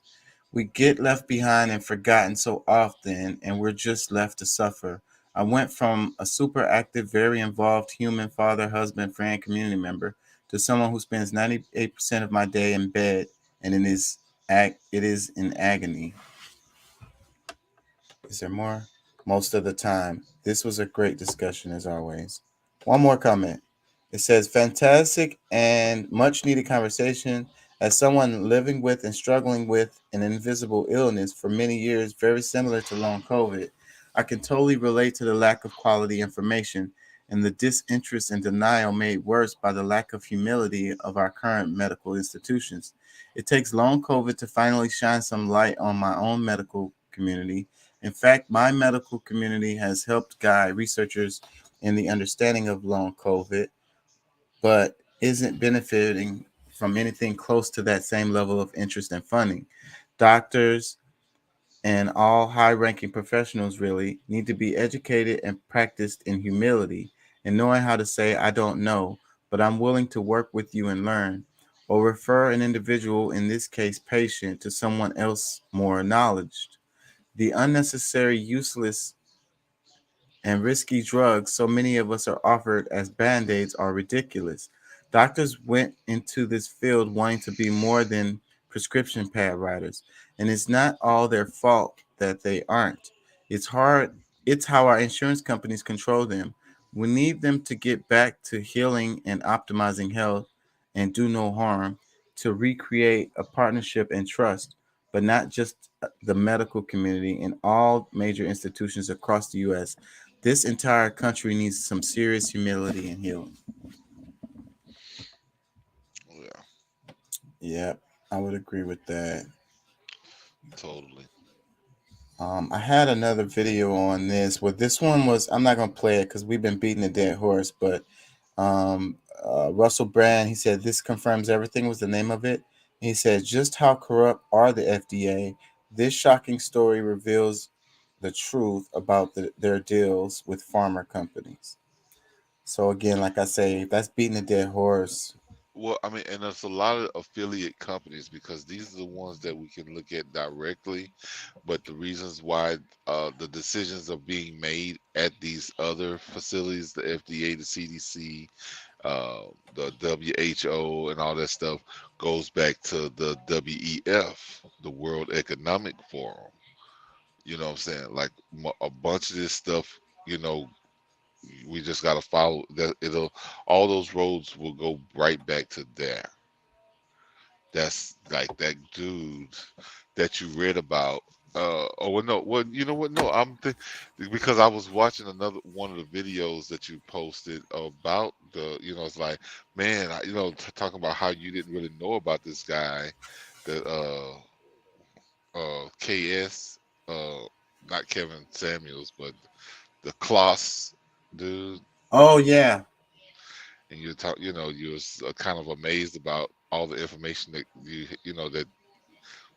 had on him at the time. And I'm like, well, we had kind of discussed this dude a little bit, but like I said, maybe you didn't totally recognize at the point, but that's a video I was watching, so that's why I'm kind of thinking, okay, this was something recent that you was looking at. But either way, yeah, I did a clip of, I have a video called Who is Klaus Schwab on the YouTube channel. It's only got a couple of views. I think it's very informative. Y'all go watch that damn video. Bro. That's the thing. Like, people who might even see it from our angle, that haven't heard of them, like they don't see the significance because they don't know how all of these roads lead from one to the other. Like it's some of it, like it's a pretty big maze. You end up on some dead ends, but really they all kind of flow. Those roads really flow right into each other. So we can pull information from this place and this place. Who's the hands-on, because like these are the medical medical facilities, communities, whatever you want to call it, that is pushing these efforts. But the efforts, the ideology comes from that head organization. And that's why if people want to understand what's going on in the world, they need to know about some people like Klaus Schwab. They need to know about the World Economic Forum. They need to know about the World Bank, damn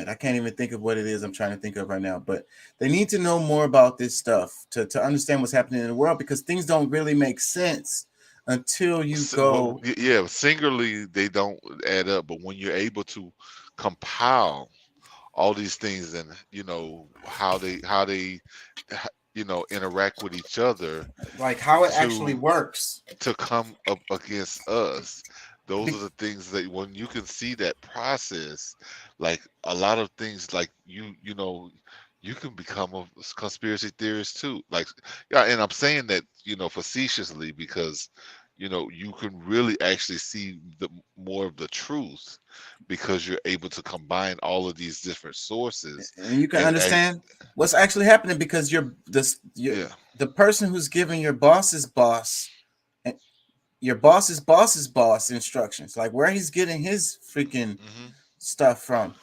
Yeah, because like a lot of people, but see, a lot of these things are being exposed because of the, you know, one of the things, like the law of IMF. That's the one I was trying to think of. IMF. That's the other one. Yeah. The International Monetary. But anyhow, like a lot of these things are out here and available for you to know, so that they, you know, it absolves them for anything that they're doing. It absolves them because they made you aware, and that's just like what that statement that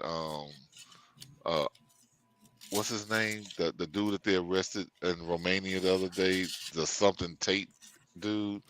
He made a comment one time about, you know, if I'm selling apples and I just sell you an apple, but it's poisonous, you go and eat it, I killed you. But if I have apples here and I write poisonous apples and you come and take, or you come and buy one and you eat it, no, you killed yourself because he made you. And that's a good comment because that's how the world works as far as like they have to rule by consent. I was having this conversation with somebody and it's like, you know, you want to think that they're just kind of hiding this or hiding that. No, they put it right in front of your face. They tell you exactly what it is, but you don't really understand. Maybe you don't understand the legalese. You don't understand the language that they're using, but that's your bad. Are you too scared? Are you too scared to go up against the boogeyman? Like, I mean, that's the thing, like, bro, like it was scary for me to make the decision I made.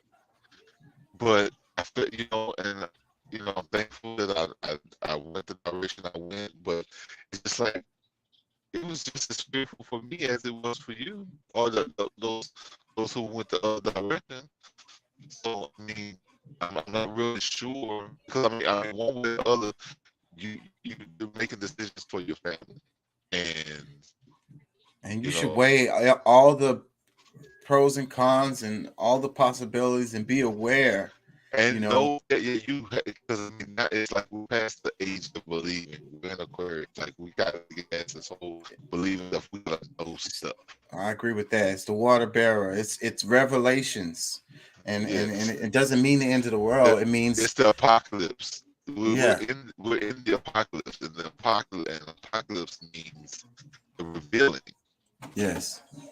So that's it. You want to turn your back on it and act like, you know, stick your head. My dad used to make the comment talking about ostriches and how they stick their head in the hole when they like in danger. You know, that's one of their like defense mechanisms that they do.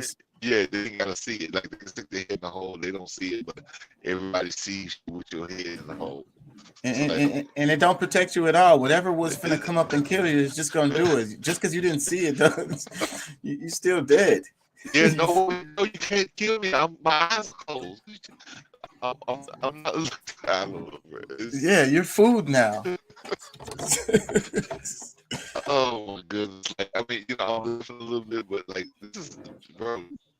This is very serious. I don't want to take it away from the seriousness, but like, bro, like we really gotta. We can't just allow, you know, people who we've seen example after example after example, because I mean, you know, like I want people to understand, like right now, like there are some politicians that are really on your side, and if you keep going with the narrative and like that story that we began with, where they're telling you how, you know, how hateful these Republicans are, these people are here trying to save your life.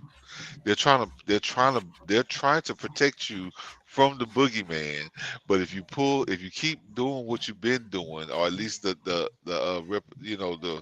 we've actually been seeing for many decades already, you continue to believe these people who say they're your friends, you're gonna be totally like in for a big surprise. Like, I mean, And sticking your head in the hole is not the way to go.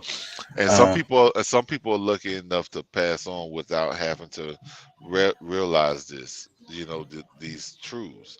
But and I'm gonna make them earn it, and that's actually the way of the world. That's actually the natural way. Like you got to make them earn it. If they're trying to get you, make them put in some work. Don't make it easy for them. Like I like to play Mortal Kombat. And I play online, and sometimes it's like I'm playing, it gives you these percentages of the person they're supposed to win. Like sometimes it'd be like you only have a 1% chance of winning. It shows it on the screen. And a lot of people quit and they just skip to the next person. You can only do that so many times, but I never quit. I never fuck that. They gave me 1%. Okay, I'm taking that 1% and I'm going to give it my all. It's like there's a clip that from one of the nature videos where it was this it was like this lizard. It was a lizard, some kind of lizard, and it somehow ended up in like these snakes came out. It was so many of them. It was like thousands. It was hundreds of snakes that came out of these holes in the rocks when this lizard was on its way to the river or wherever it was trying to get into the ocean, do whatever it do, and so it had to run this gauntlet of these snakes.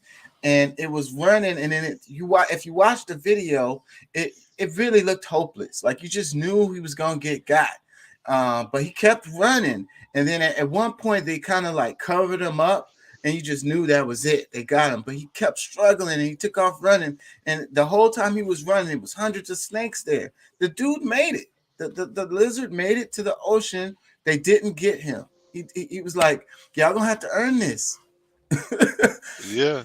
And he made it. And that's the nature of the world. That's the way it goes. I mean, like maybe I'll get God or maybe not. Either way, I'm not gonna give it to you. I'm not giving up. Exactly. I mean, and because some people I think are afraid of having to defend themselves physically, because I mean we're already in open war. We're in a spiritual and mental war right now, and I know like some people don't want to accept that part, but just the fact that it could potentially go into physical, that's the biggest thing for them. And it's like that's the least of us is our physical portion, because our soul, our spirit, like that is the thing that lives on forever. And if we cower down, like you think we win, like you think God looks at us as he just gave up. Like it's like, are you serious? Like after all this I did for you, all these opportunities I gave you, all the tools I gave you, you just gonna give in? and then you think about life, life forever, and it's like the struggle of life. You look at the plants, and it's like grass or something growing through the crack in the asphalt, and you look at it, and it's like that's hopeless, But that plant is gonna keep pushing, like it's not thinking it's hopeless. It's like I'm gonna try to make this work. You know what I'm saying? See, that's something that has lived beyond hope, because guess what? That glimpse of sunlight he got, he kept making itself available for that sunlight so it can get the downloads it needed for growth. And if it came out of the concrete, bro, that's gangster. I mean, that's gangster. That's what? The gangster one. And that's why there's this show called Life After People. And I was really into it. It was on the History Channel, and it showed how, nature kind of rebounds, when people aren't around. And then it's like, I think about like I say, the plant growing through the crack in the asphalt. It's like in the middle of the street. And it's cars driving by all the time. And then it's like, but anything can happen. The street end up abandoned. And then guess what? All those plants just take over that street. Yeah. That's what happens. You know, they kept pushing and they made it. Yep. I want to do a few stories before we go. I don't know how much longer I'm gonna stay on. I have to work in the morning, but let's flip through some quick stories. This one, I'm not gonna show the damn clip because it's fucking viral, and you know I don't like to play these fucking clips because they are traumatic. But this one is viral. The guy who got tased. Have you heard about it? Let me read this. It says, Keenan By the Anderson. No, he wasn't. By the cops. Keenan Anderson, a 31-year-old high school teacher and father, stopped LA police for help after an accident. They instead cuffed him, pinned him, and tased him repeatedly as he begged them to stop. Keenan died of cardiac arrest from excessive tasing. Is that It says his crime the asking guy? police for help. Well, yeah, and I think it's also the guy who his sister was one of the girls that was appointed by Black Lives Matter. Is that the same one? Yeah, that's the same guy. Yeah. Bro, it's horrible, bro. It's some of the stuff just it baffles me because I mean, after all of the talk, all of the protests, all of the cries and begging, all these different things, and like it's just happening as if. And they broke records in the amount of people who died in 2022 with the police. Let me read a couple comments. It says, didn't resist, got detained for asking for help, murdered by cops. It's not about comply or die. It's about out of control, power, insane cops. Yeah. I mean, I think that there are still some situations where it was more than just that, but there's a combination of different elements there. But we really gotta, I think, as people, need to be able to assess, who we're complying to as well, because I mean, if we're don't have that discerning eye and we walking ourselves right into an ambush or somehow ended up in an ambush, like we really got to be careful. And I know that's like a double-edged sword, but I'd rather be going up out of here trying to protect myself and my family, instead of just totally just kind of giving myself over and my family over to these life hijackers. You know what I'm saying? Like, I'll fight for it. It's in a nutshell. Like, I'd rather go down blazing than to, walk into a situation. And I pray, and I'm thankful that all of my interactions with the police have been peaceful, and they haven't seen me as a threat. And of course, I always, I'm sure they approach me as a potential threat, but at the same time, I see them the same way.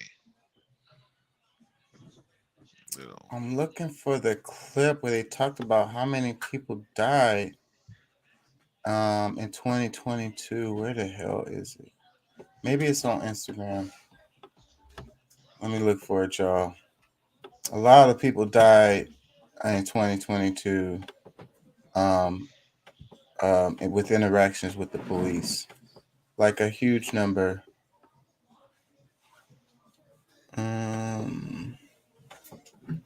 They're talking about the price of eggs. That's something else I wanted to cover.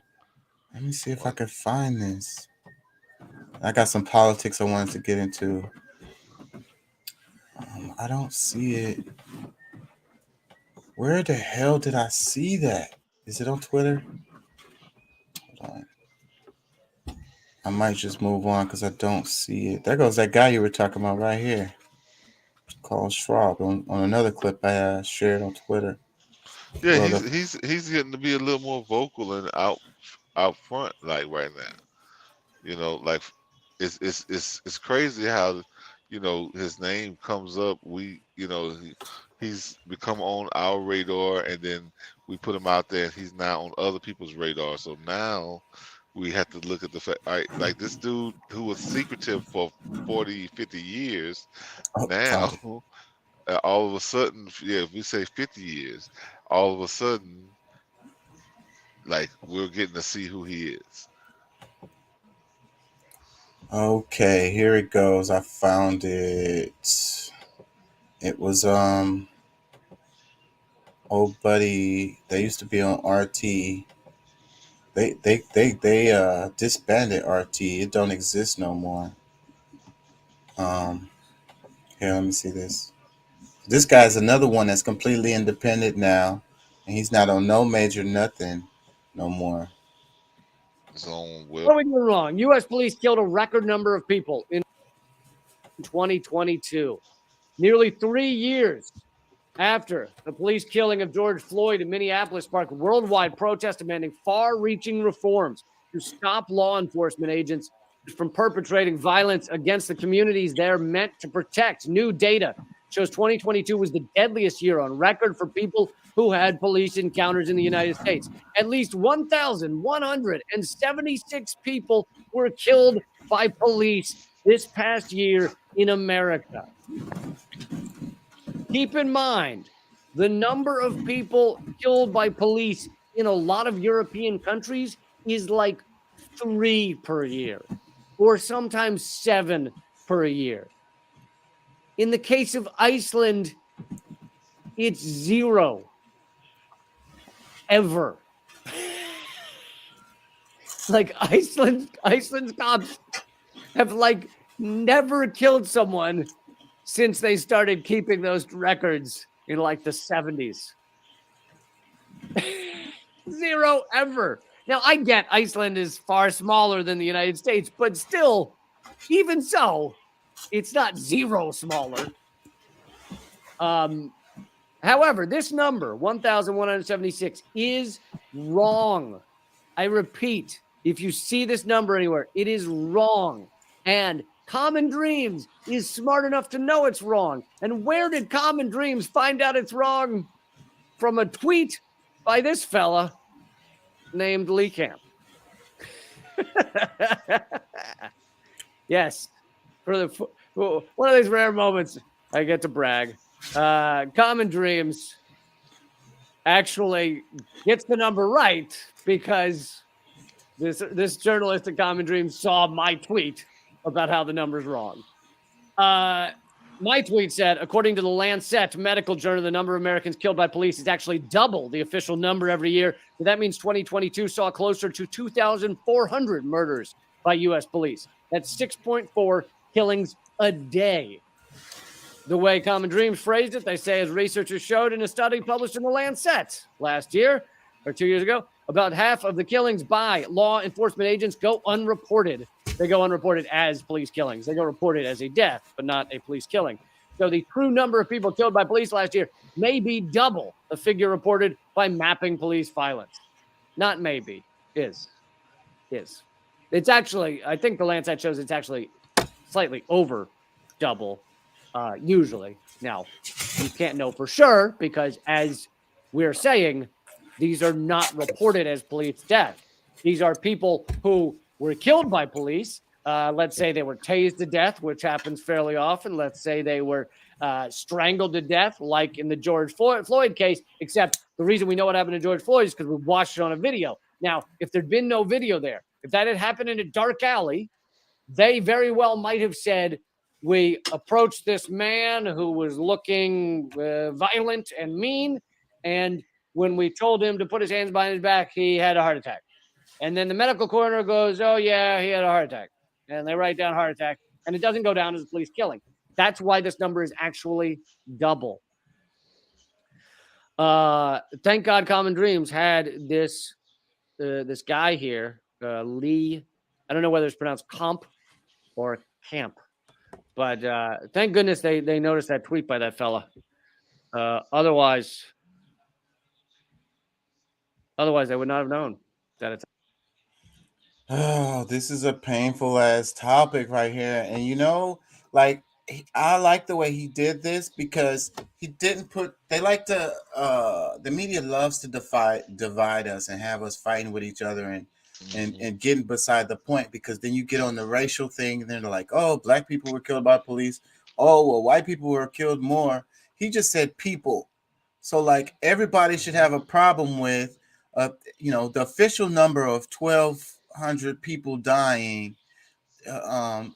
Related to their interactions with the police. Like, you want to act like that's not a problem, then there is something wrong with you.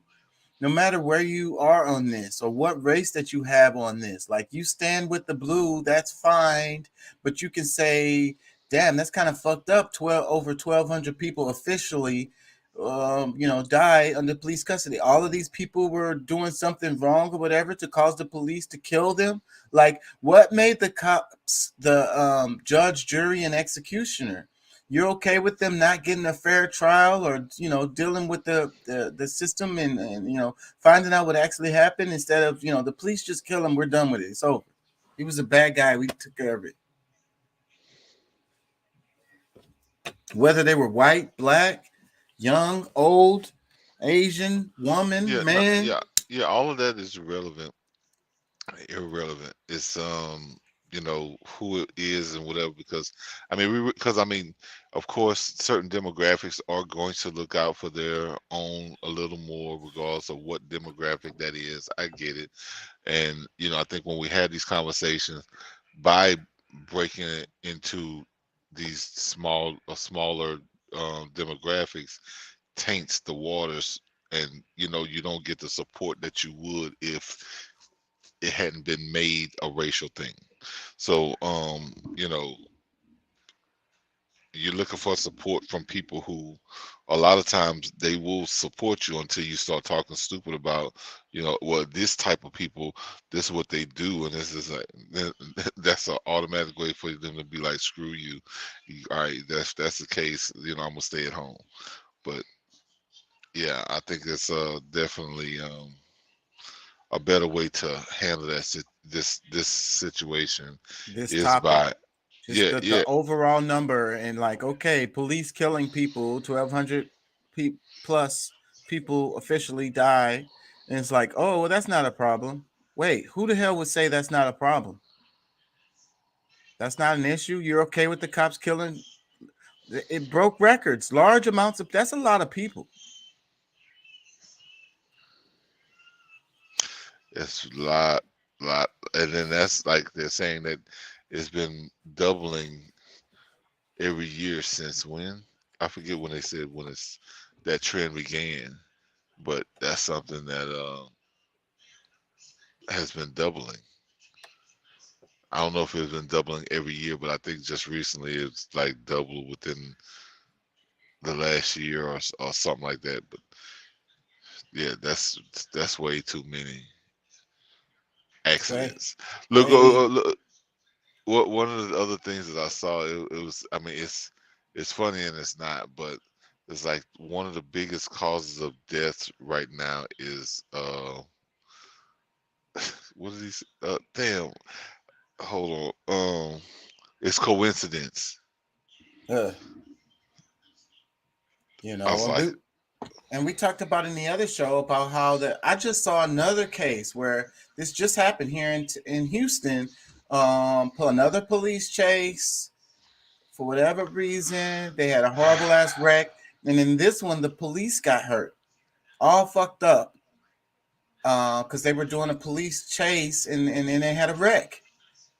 Like, I wonder if those are included in these numbers. I'm willing to bet they aren't. It's still the same. Yeah. I don't know. Do I play a little bit more, Keith, of him, or do I move on? Let me play a little bit more. It's actually double. Hey, everybody, join me at rumble.com/police violence. The victim was fleeing the police before they were killed. I don't know why I stressed the word. I don't know why I stressed the word before. Of course, they were fleeing the police before they were. If they were fleeing the. Yeah, I'm gonna move on. Because this topic right here kind of gets me all fucking emotional. I think I had another clip related to this. Do I? Yeah, let's move on to some political stuff, because it's people all get all up in arms about the political stuff, but me, it's kind of like sports. So I'm not. I used to get emotional with the political stuff, but not nearly as much nowadays. But this stuff like that, people, this is life and death, and that shit is nothing funny about it. There's nothing like it could happen to any one of us. Like I was saying in the other show, the one where they killed those two girls who they went through a long red light doing 80 plus miles an hour, and they killed these two girls. No protection from that. That could happen to any one of us. We all should have a problem with that. None of us should be saying, oh, they were doing their job, or they got to catch the bad guy, whatever the hell.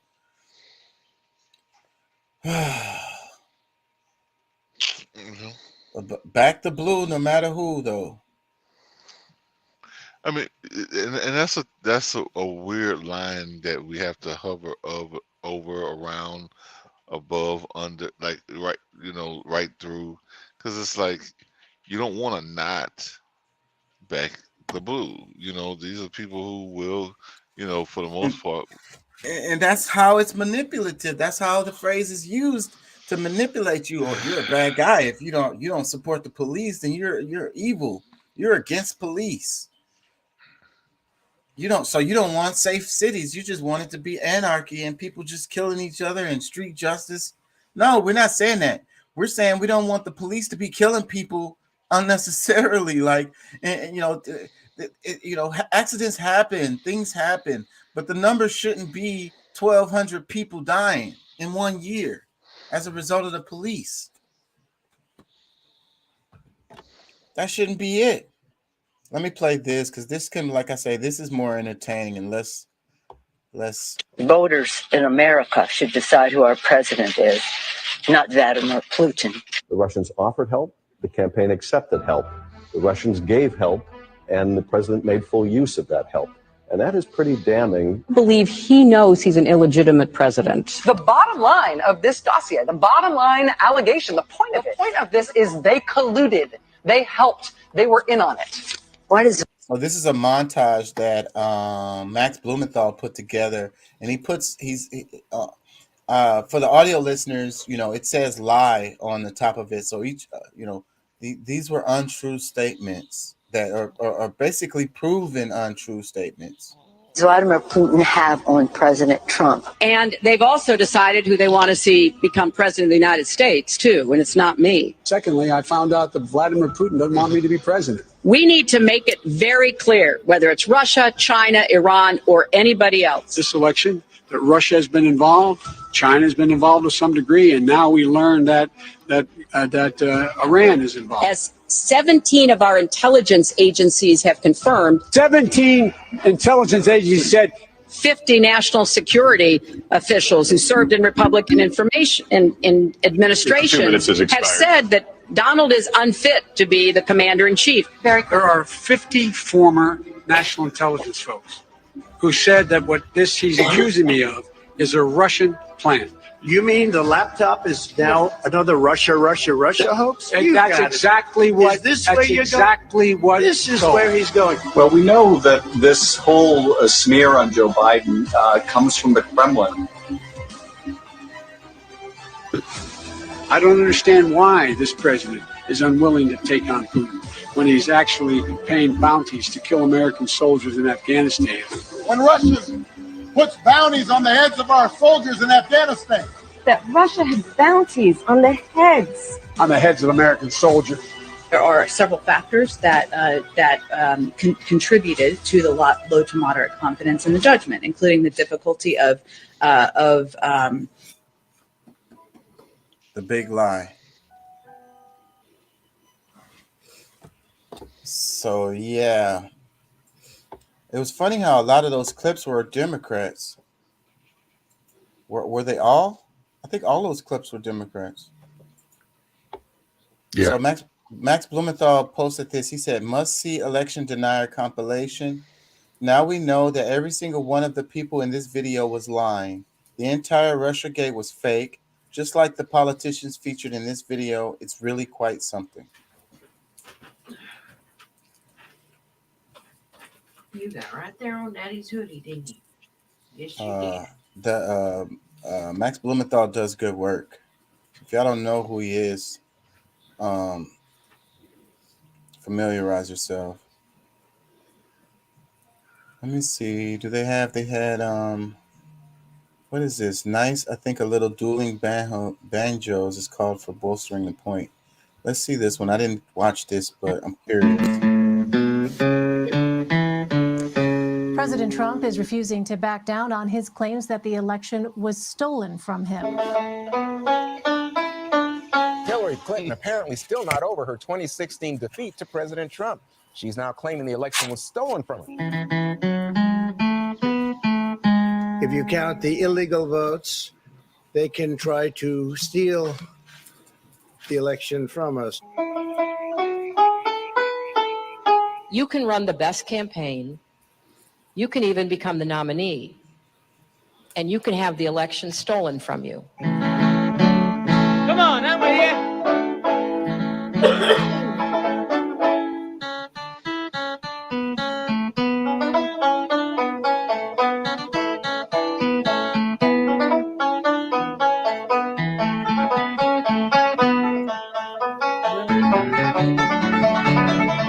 Okay, y'all get the point. Basically, both sides are saying this, and then it's like the thing is, though, they were saying that it's all lately.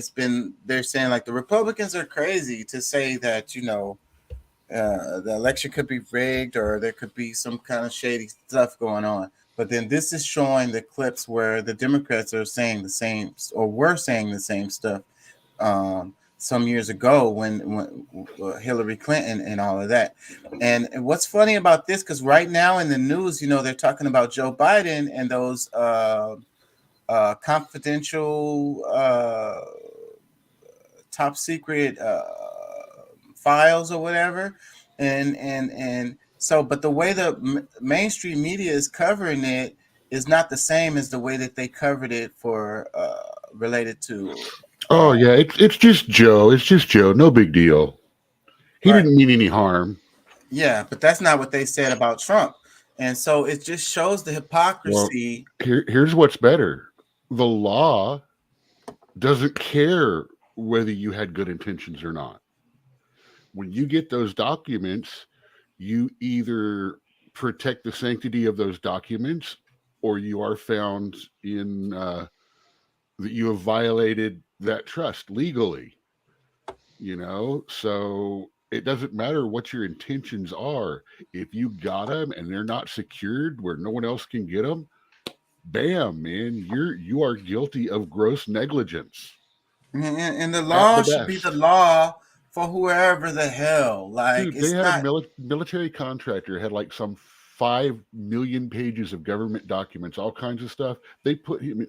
He had it on a hard drive. He had it in his house. No one had access to it, anything like that. It was on his computers, which weren't connected to the internet at the time. I don't know why he had them. I don't know the full story. It was just brought up in the context of this case. But that guy is in prison for 10 years. And so that should be the case for anyone else. If that's the law, that's the law. So it's like, oh, it's Biden and he's the Democrats. Oh no, they're the good guys. There's got to be a reason. A good excuse. What about that old unsecured mail server in the Clinton basement? Same This deal. This isn't the first time that she's had document problems too. They tried to get in her ass on that one, though. They tried to get her on that one.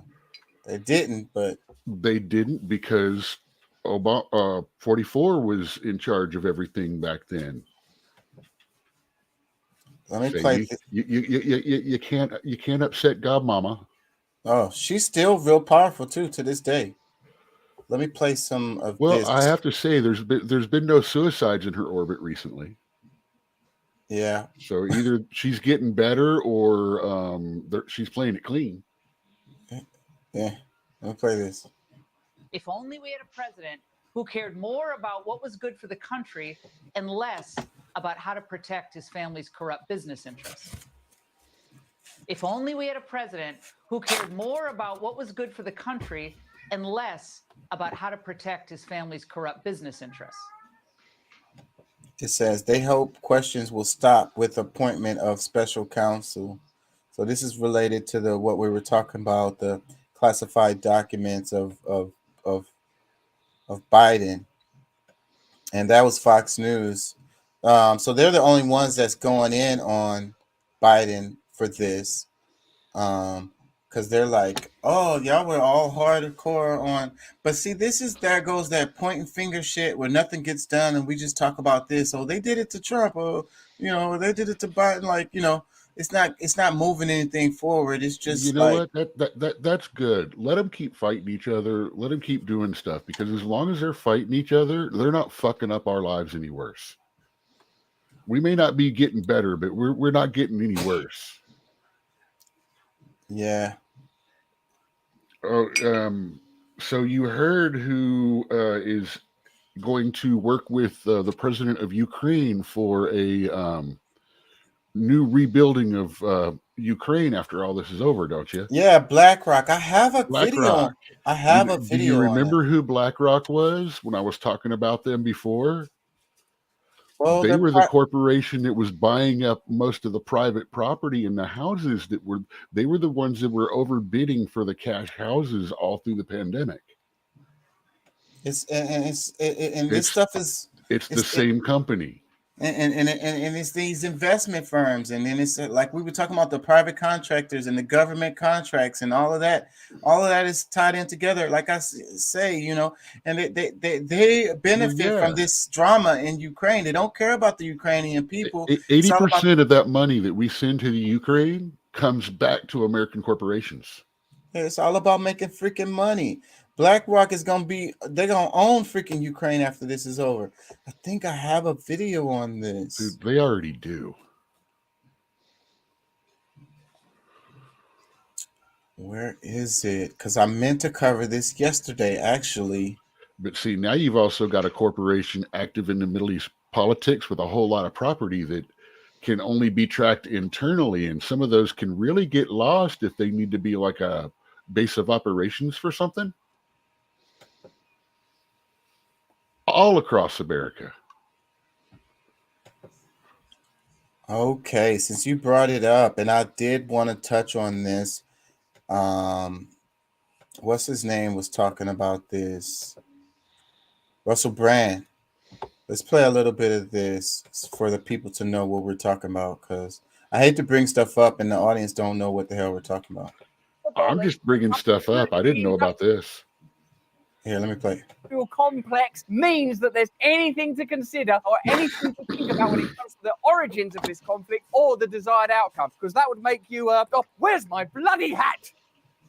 Hello there, you 6 million awakening wonders. Thanks for joining me on this voyage towards truth and freedom, and Lord alone knows I suffer with you. This is not easy, is it? To be alive in this world, to feel sadness, to feel fear, to feel anger, to feel that you can't trust people that govern you, to feel that you can't trust the media, to feel that perhaps they are cooperating with one another in order to create a deluge of false information and white noise that prevents you from ascertaining the truth. Nevertheless, I've got to ask you to turn on that notification bell and subscribe right now, because between us, surely we can create a better world. Surely we can. And if we can't, you know who can? BlackRock. That's right. It's a superhero played by Dwayne Johnson. That's Black Adam. BlackRock, as you know, is an investment company. Today's story is that BlackRock and Zelensky have done a deal to reconstruct Ukraine after the war. Who's going to benefit from this situation? And does that present us with the possibility to inquire about the origins of this war, the nature of this war, the funding of this war, in a way that in any way contradicts the Putin is evil, Russia is bad, their invasion is criminal, all of which is bloody true. But surely the best way to handle things is openly and honestly. Is it? Tell me in the chat, tell me in the comments. Let's get into this thing. Last week, BlackRock CEO Larry Fink and Ukrainian President Volodymyr Zelensky agreed to coordinate investment efforts to reconstruct Ukraine. Let's coordinate these investment efforts. What do you mean we could conspire together? How to do it? No, not conspire, just collaborate.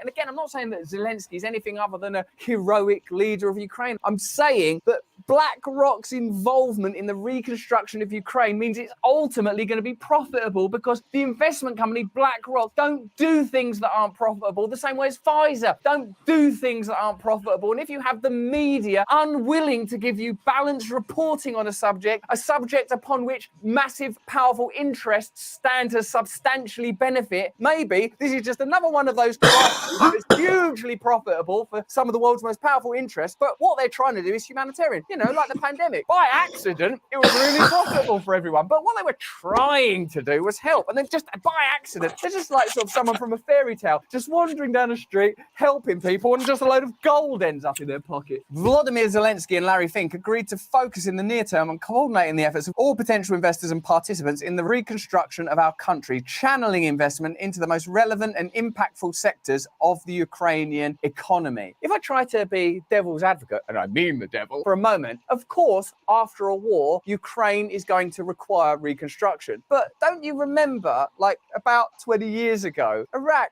after the Iraq war, required reconstruction, and like Halliburton were right there to sort it out, weren't they? And to profit from it and had relationships with people. Do you think that in the last 20 years, things have got so much better and more honest? You know, there's so much more. And how much did Halliburton have? They benefit both sides of that thing because they were providing the Halliburton mostly does like bulletproof vests, helmets, equipment that they use while they're fighting the war. And then after the war is over, BlackRock runs in there and make money even after it. Like they transparency now, isn't there? So much more access to secret files and such a lack of ability to surveil and censor that obviously nothing like that could ever happen again. Let me know in the chat, let me know in the comments. Critics have complained that BlackRock's new role in Ukraine could draw accusations of corruption. When did you become so cynical, man? With some noting that the company's managing director, Eric Van Nostrand, was hired straight into a senior advisory position in the Biden administration's Treasury Department just this past August, explicitly to shape US economic policy on Russia and Ukraine. Oh, you think just because the company's managing director, Eric Van Nostrand, was hired straight into a senior advisory position in Biden's administration, and now BlackRock are actually going to be actively involved in the reconstruction of Ukraine, that there's some sort of corruption? Eric Van Nostrand is a party coordinator that we booked to give you the best birthday party ever, and all BlackRock has ever wanted is for you to be happy. Others have noted that BlackRock is a top beneficial owner of shares in major arms manufacturers who are reaping immense profits from the war in Ukraine, with tens of billions invested in Lockheed Martin, Boeing, General Dynamics, Northrop Grumman, and Raytheon. Okay, so what we're going to be doing is we're going to be spending a lot of American taxpayer dollars on buying arms to defend Ukraine from Russia, which will obviously escalate this conflict, meaning Ukraine will suffer critical damages and will need reconstruction. Oh my God, that's going to be expensive. Yes, that's part of the beauty of the plan, because we sell the weapons that mean that they get more bombed, and then when they need to rebuild Ukraine, guess who rebuilds it? Someone else? No, not someone else. Us! And guess who funds it? Someone else? Yeah, someone else. But BlackRock are not just profiting from the war in Ukraine that you're funding, they're also profiting from your poverty in the housing market as well. So whether it's in foreign overseas wars that America are not involved in, or in your inability to afford a home, BlackRock are benefiting. Here's how. Yes. I don't know what he's finna say on this part because I didn't get to really watch this video, but I didn't watch this video, and I can tell you what he's coming up with next. Yes, remember, I told you guys about this like a year ago. They've been buying up these homes, so it's like it's so hard for regular folks to buy homes with the interest rates that they have. I've got BlackRock on my watch list. Is how I came up with all this. And BlackRock is just swooping in and buying all of these homes. You know, they're not buying them for like private, like to live in their house. They're on my stock list too.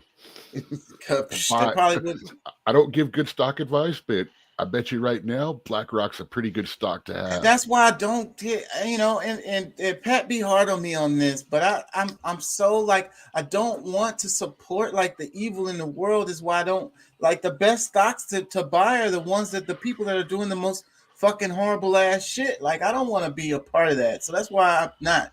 But yeah, BlackRock comes in, they buy the homes.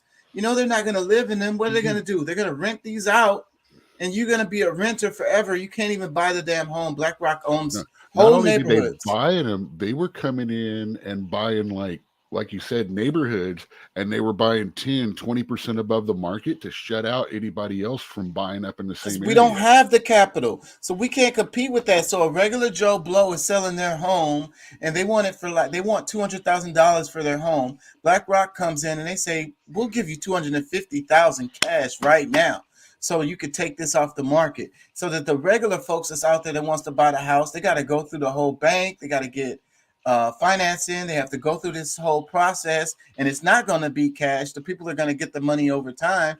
BlackRock is like, boom, cash in your pocket right now. Any Joe Blow that's selling their home is going to take that fucking deal. $50,000 over my asking price, cash.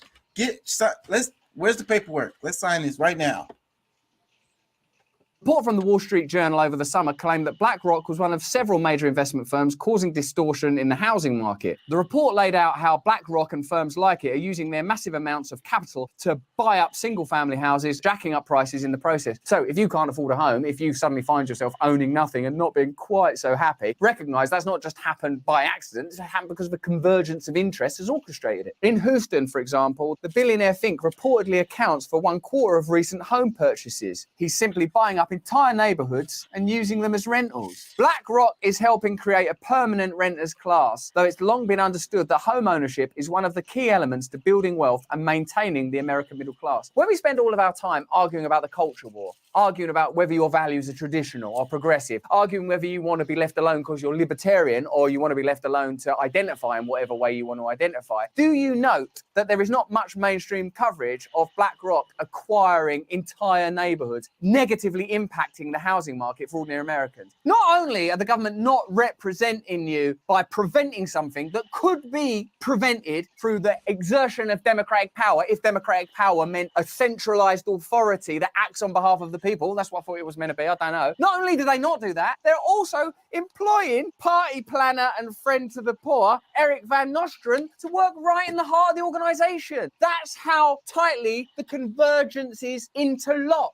It's a lockstep system that disempowers you. So BlackRock gets paid by US taxpayers via the Ukrainian government to devise a plan that ensures the success of their future investments in Ukraine, made from money gained by making American housing unaffordable. With a deal like that for our financial and political elite, why would they ever want peace? Yeah, why would they? Why would they ever want peace? They're benefiting from every single angle. How many times do we do stories on this channel? Tell me, can you count them up? I'd love the research. Where it's like, oh, you pay for it when it's being funded, and then when it comes to the profits, you don't participate. How's that free market? How's that free market capitalism? That's communism right up until the bit where there's money involved. Then you lot, F off. In case you think you're listening to the words of a madman who was once in the film Sarah Marshall, have a look at Mitch McConnell, who I don't believe was in that film. And let's be clear. The reason that a big bipartisan majority of the American people and a big bipartisan majorities in Congress support continuing to assist Ukraine is not primarily about inspiring speeches. Well, if I can see that. It's so crazy, and it bothers me that people don't get this and don't care. And they're like, man, there's nothing you can do about it. Man, whatever. It's like, so this capitalist system that we live in, it's like, we can't compete with, how can I or you or anyone that's listening to this damn show compete with BlackRock and buying their a house or whatever? We don't have the damn capital available that they do. We're gonna lose in this deal every time. It's not free market. There's no fairness. It's really impossible. Because you don't have the capital. So, the way the capital works, it's like whoever has the most capital wins. It's like when I was talking about these companies, like another company may do, like they have the same business as this other business, and they may do it better and more efficiently. And then the other business doing shady deals, so they have more capital. So then they just go in and just buy that other company. We don't want this competition. They do it better than us too. Like, screw that. Let's go in there and buy them. Like, we got the money. They don't have the capital that we have. Go buy them. Period. Done. The boring person I've ever seen in my life. You're like a grey ice cream. These guys are into everything. I'm doing a little BlackRock digging right now. and they own significant chunks, like 5%, 10% of all kinds of stuff. Microsoft, Amazon, Tesla, Johnson & Johnson, NVIDIA, all these ones we're hearing about, you know, in the news recently, Pfizer, Procter & Gamble, Visa. I mean, it's not fair. It's not equal opportunity, and it's not a free market. And then the part where he said earlier, talking about it's like I said, Microsoft, $134 billion, Amazon, $62 billion, Tesla, $37 billion, Johnson & Johnson, $37 billion. And then a lot of this capital that they have to use is coming from the taxpayers, because it's like what he was saying. He said, you know, it's basically rugged capitalism for the rest of us, and it's socialism for these companies like these. BlackRock is just an investment group, but they own these businesses that they're doing the rebuilding with. They own the businesses that they're buying up the property with. Yeah, it's a fucking game, and we're getting ripped the hell off because they using our money to freaking do this stuff, to turn around. And like we talked about it briefly, I think in the other show, is like how they're talking about Pfizer, and Pfizer, you know, they were a smaller company not that long ago. And what was the other one? The one that came out with was it Pfizer who did the mRNA? It don't matter. But yeah, Pfizer is the one that we flipped the bill as United States taxpayers. We flipped the bill for the research and development of this stuff. They come out with the drug, and now it's owned by a private person, and all the freaking profit goes to the private corporation after the damn taxpayers was the ones who flipped the bill for the research and development. Like, how fucking fair is that? That's so ridiculous. But it's communism if the people own. So like that's the way I would look at it. If we flip the bill on the research and development for this drug, then the people should own the drug, and the people should get the profits from the money that they make from selling this drug. That sounds fair to me, but people are gonna call it communism.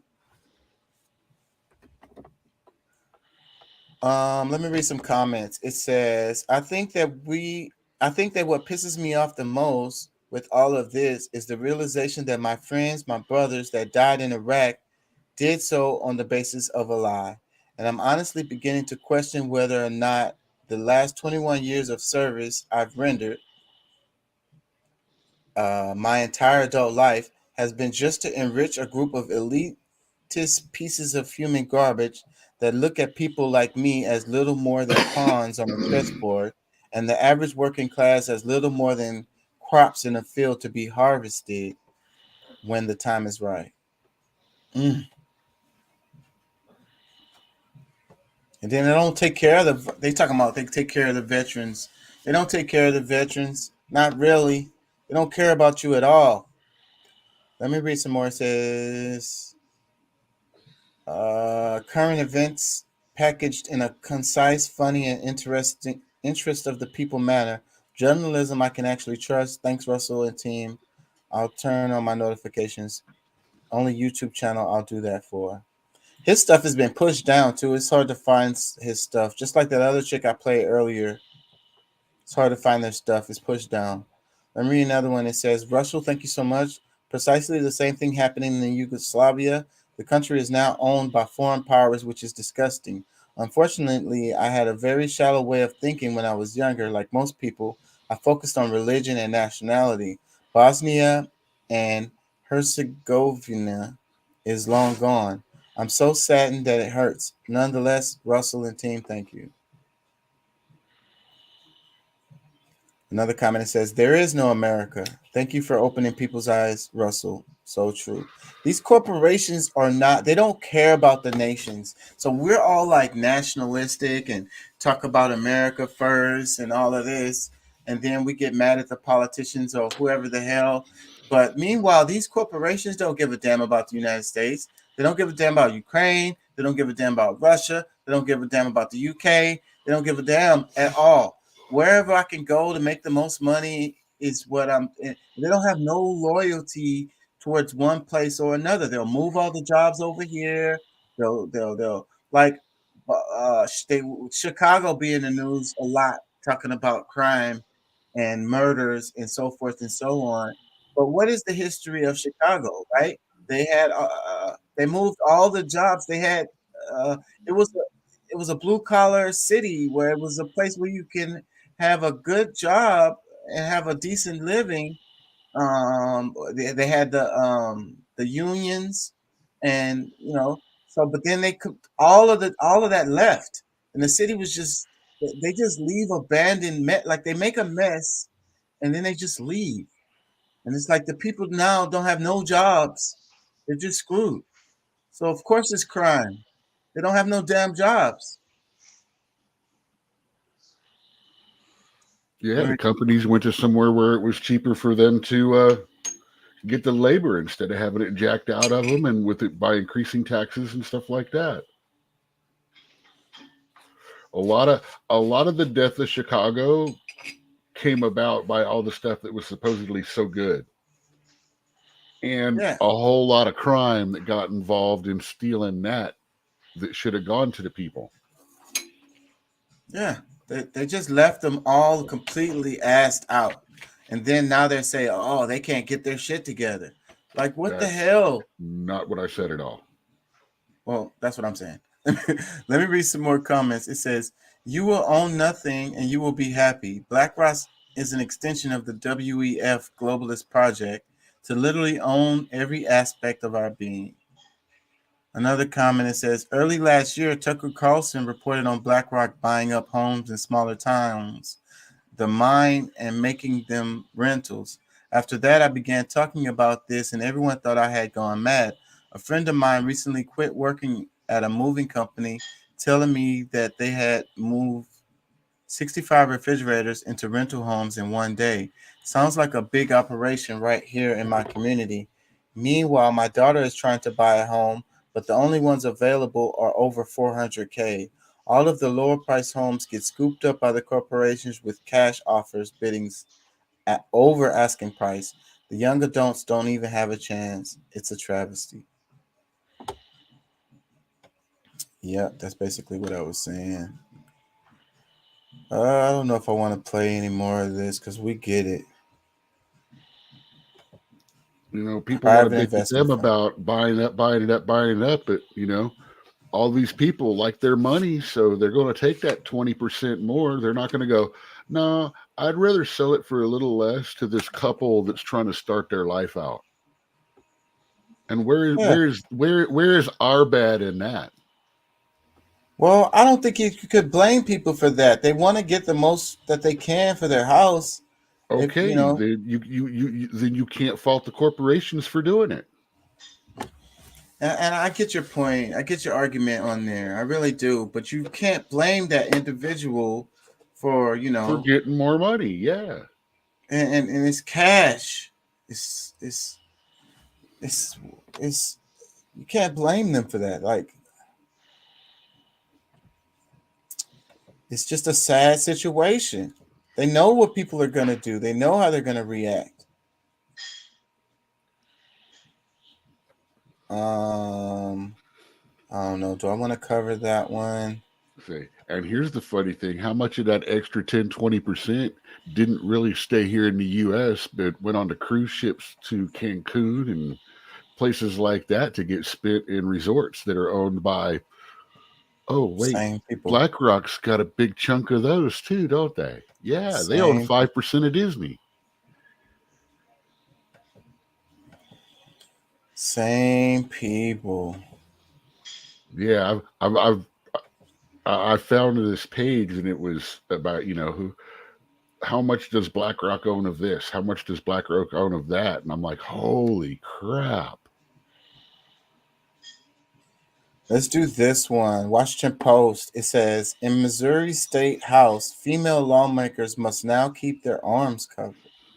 The Republican-controlled Missouri House of Representatives used its session opening day Wednesday to tighten the dress code for female legislators while leaving the men's dress code alone. The changes were spearheaded by State Representative Ann Kelly, Republican, a co-sponsor who was among the Republicans seeking to require women to wear a blazer when in the chamber. She was met by swift opposition from Democrats who called it ridiculous. The State House eventually approved a modified version of Kelly's proposal, which allows for cardigans as well as jackets, but still requires women's arms to be concealed. Missouri Democrats tore into Republicans for pushing the new restrictions on what women in the chamber could wear. What do you think about that? Well, are men allowed to wear clothes that reveal their arms? Is this a I'm going to control how women dress, or is this a you want equality? Here it is. Yeah, I don't think a dude could come in there with a tank top. Yeah, I mean, if a dude has to come in there wearing a blazer or a sports jacket or something like that, that is business attire. It is reasonable that business attire, which proper business attire is, you doesn't have a lot of short sleeves in it. Yeah, well, I'm not advocating for dress codes in any way. I personally would prefer that they did loosen their freaking ties and actually, let some of that steam out. And well, I don't care if they go there in flip-flops and their friggin' shorts, as long as they represent me like I want to be represented. Well, I get it with the dress code, because at your job you have to dress a certain way, and like business casual, you have to look professional or whatever the hell. But my problem with this one is, this gender war stuff. I extend to that too. If you work on a phone in an office, you don't need to wear a damn tie. Now, if you're going to be seeing customers and stuff like that, yeah, I get it. Yeah. So, but my problem with this is that this speaks to this idea of equality between the genders. And I don't agree with that at all. I think that's that craziness that has happened with, this women are equal with men. And I don't think that that's true. Men are men and women are women. Like they fit each other. We're one part of the other, like the plug into the socket. They're not the same. They're not equal. They work together. They're two parts of a whole. So, but the idea of like treating men exactly the same as women is insane to me, because you can't really do that. But listen to many in the feminist movement. This is the whole idea that's going on. They're the ones we want equal treatment. We want equal treatment. I have actually been cursed at for holding a door open, and I'm like, what the hell? It's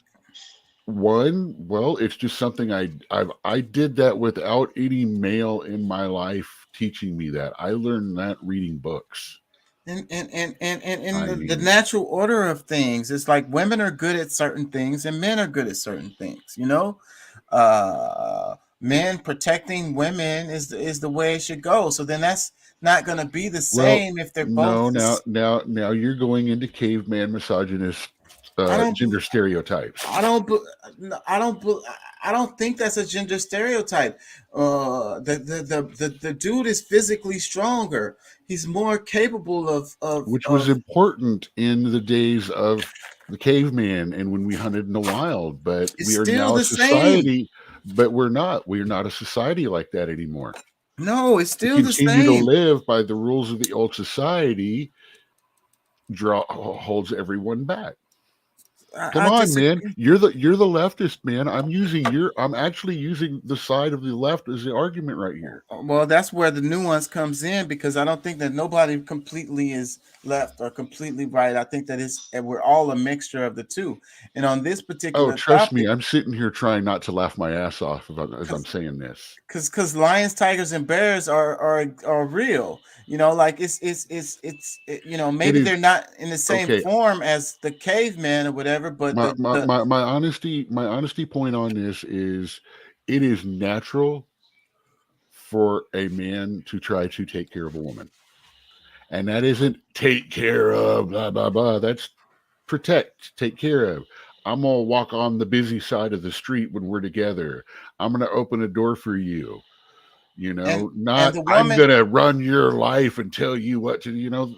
Sometimes it goes too far, but the natural instinct is a mild sense of taken care of. And the woman's natural instinct is to be the nurturer, is to be the counselor.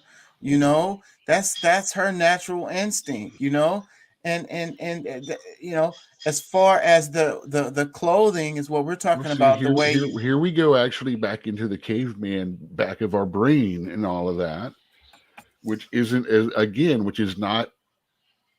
You have to understand where these come from and understand that they're not necessary today, but you recognize why they're there. They're there. I'm not arguing with that, and I'm subject to it too. But when you go back, when our entire existence built on men sitting around being quiet all day long, hunting or whatever, or guarding in the night, and women were in a safer area, they had more ability to communicate with each other and stuff like that. You know, these things became hardwired into more than just social. It's how we survive. It's how we've made it this far. That's what I'm saying. That's why it actually became instinct over social conditioning. Because it was instinct. Now it is social conditioning. Because if we didn't follow those way of doing things, we wouldn't have made it. And then you can take it down to the basics of like shapes. Women are more curved, guys are more squared. So going back to the outfits, it's like and women, you know, they want to feel pretty, they want to feel attractive, they want to, you know, that's what they do. They walk into a room and they're present. Guys want to feel pretty too. The woman walks into the room and it changes the whole vibe of the room. You know what I'm saying? It's a good thing. Yeah, because like, half of the blood draws out of one head of half the room, and they lose their freaking minds. And what about the overload of masculinity? Like, you know how like in the restaurant business, we're both in the restaurant business, and like a lot of times it tends to be a lot of guys who. Oh God, even the girls have balls. But whenever you work a shift and it's all dudes on the shift, it's too much damn testosterone and the damn vibe is just off, right? It's just like, you know, you need a couple females in there for things to just feel more right. You know what I mean? Like you need them in the room, you know? And then if they were dressed like men, then it wouldn't. It would be.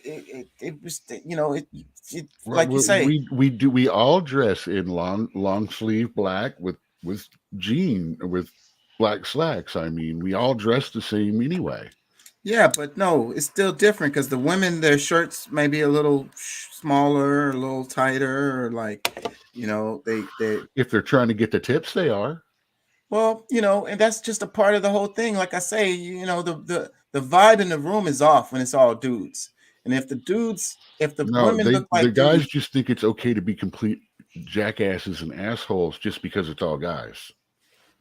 So it tones down that testosterone. It causes when they start kicking ice around like soccer balls and stupid shit like that. Acting ass, and I don't like that shit. It bothers me. Like I hate it. Making a damn mess that I'm gonna have to clean up later, bitch. And then the little fruity games that they play too. There's no women around. They grabbing each other's butt in the kitchen and stuff like that. Like I don't quite understand that. Yeah. and trying to dick punch each other, backhand you, and it's like, why are you trying to touch my balls, dude? It's like, what kind of game? Who came up with that game? Like, that's fun to y'all? That's what y'all do to pass the time and entertain yourself? Tell me more about your life with your brother at home. I'll ask him. I do it. I'll look him dead in the eye and say, "Man, there's a story there. Tell me your story. I love stories. Tell me your story." Yeah, I don't include myself, and they don't play those games with me because they already know. Like, it's once you start playing with them like that, then it's gonna be that forever. So, like, you know, maybe y'all don't like me that much or whatever, but the way y'all deal with me is gonna be on a different level. We're not gonna be playing ass grab games all day, like with some dudes.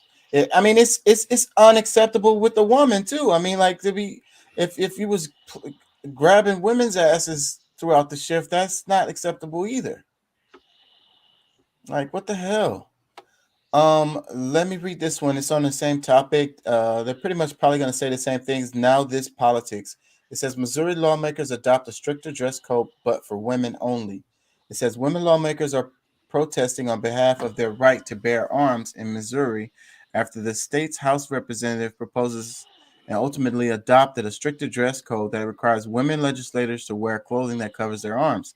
Every 2 years at the start of a new General Assembly, lawmakers meet to debate potential changes of House rules, and meetings on January 11th, 2023 began with heated debate as Republican State Representative Ann Kelly proposed an amendment to the dress code that would require women to wear jackets. The House pre-existing dress code for women, last updated in 2021, was dresses or skirts or slacks worn with a blazer or sweater and appropriate dress shoes or boots.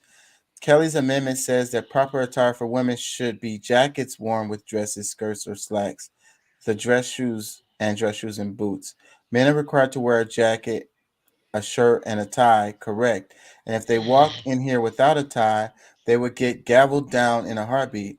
If they walked in without a jacket, they would get gavelled down in a heartbeat. So we are so interested in being equal, Kelly said during a floor debate on January 11th. Many Democrats immediately pushed back against the proposal. Democratic State Representative Rachel Prouty called the motion ridiculous, saying we are again fighting for women's right to choose something, and this time it is how she covers herself. Yep, the caucus that lost their minds over the suggestion that they should wear masks during a pandemic to respect the safety of others is now spending its time focusing on the fine details of what women have to wear, specifically how to cover their arms to show respect here, Democratic State Representative Peter Meredith said on Twitter. While men also have a pre-existing dress code, no updates to it were proposed during the start of the 2022 election. And I think that it's interesting to me how they had a woman be the one that proposed this. And I think that's how they do this a lot. And like I was talking about Amy Coney Barrett, and when she got put on the Supreme Court, and I was like, the moment she got up there, that's when I knew that they were going to overturn Roe versus Wade. And it's like, that's how they do this. It's like, okay, well, it was a woman who said it, so it's not like we're being misogynistic or whatever, but we forget that. Yeah, you keep saying that, but it was a Democrat that pushed it to the Supreme Court. You said they were going to do it, like the conservatives were planning on it, but it was the Democrats that deliberately pushed it to it. Well, that goes to good cop, bad cop, because they all work together. But the optics of a woman, you're taking sides, man. Well, the Supreme Court is over the top conservative, without a doubt. And not only that, you've got these cult. That's what I was trying to get into. Old girl is like a cult lady, like, and they're oppressive to women. And you know, you could be very smart and intelligent, and know a lot of stuff, but you're still brainwashed, and you are still upholding the patriarchy, even though you're a woman. And that's what they do. So it's this identity politics stuff where it's like, it's okay if it's a patriarchal topic if it's coming from a woman. But she's like a mouse around her husband. She's like, you know, within her marriage. I'm speculating. I'm talking about this overall, not her specifically. It's like, you know, when they don't get to, you know, I wait tables. I see it a lot where like the woman don't even get to choose what drink she's gonna have when, you know, the guy, you know, just dictates everything and tells her to speak up, or, you know, or tells her to be quiet or whatever. And these are the same women that'll be pushing for this, you know, this patriarchal stuff because they feel like this is the way it's supposed to go, you know. And in our society, you know, these women, their power comes through their husbands and sons because of the way the system is set up. So, you know, so they feel like it's fair or whatever, because on their side they can just manipulate their husband or their son some kind of way, and then that evens out the whole thing. But meanwhile, it's all completely patriarchal. Does that make sense what I'm saying? Yeah, you're assuming a whole lot of motivations and the world is coming to an end. The usual. Yeah, well, this cultist stuff is what I'm talking about. Like, completely cult.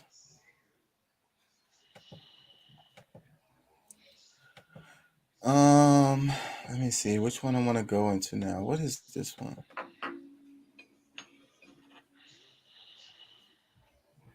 No, not that one.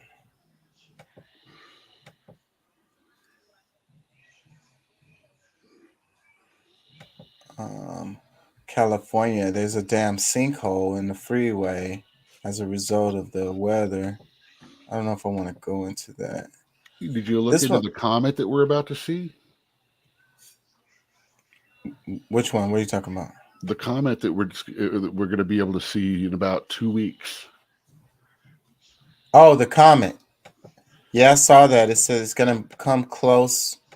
You'll be able to see it. Be able to see it with the naked eye for about 2 days, and it's the first time it's been here in like 50,000 years. Yeah, that's interesting stuff. Send me some videos on that. We'll cover it tomorrow. I sent you a science.org, I think it was, linked to the article. I knew I had saw something on that already. I didn't know it was from you. Yeah, that was one of the ones when I sent you about 6 or 8 of the stuff that was going on the other day, on Wednesday, I think it was. Well, check this random story out. This one, it says a knife-wielding man in South Carolina Walmart was disarmed in a dramatic fashion, and shoppers hit him from behind with a pole. This is funny to me. South Carolina, it's a lot of black people in South Carolina. And like this is a black guy, and he's wilding out, and it was the black people who subdued him too. Let me play this. Oh, y'all got the good shit. Oh, he waving tonight. Oh,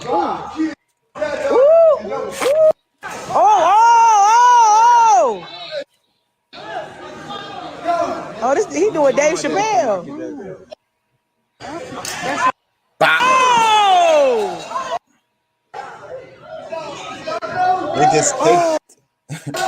They disarmed him quick work like. So he's wilding out, waving a knife around.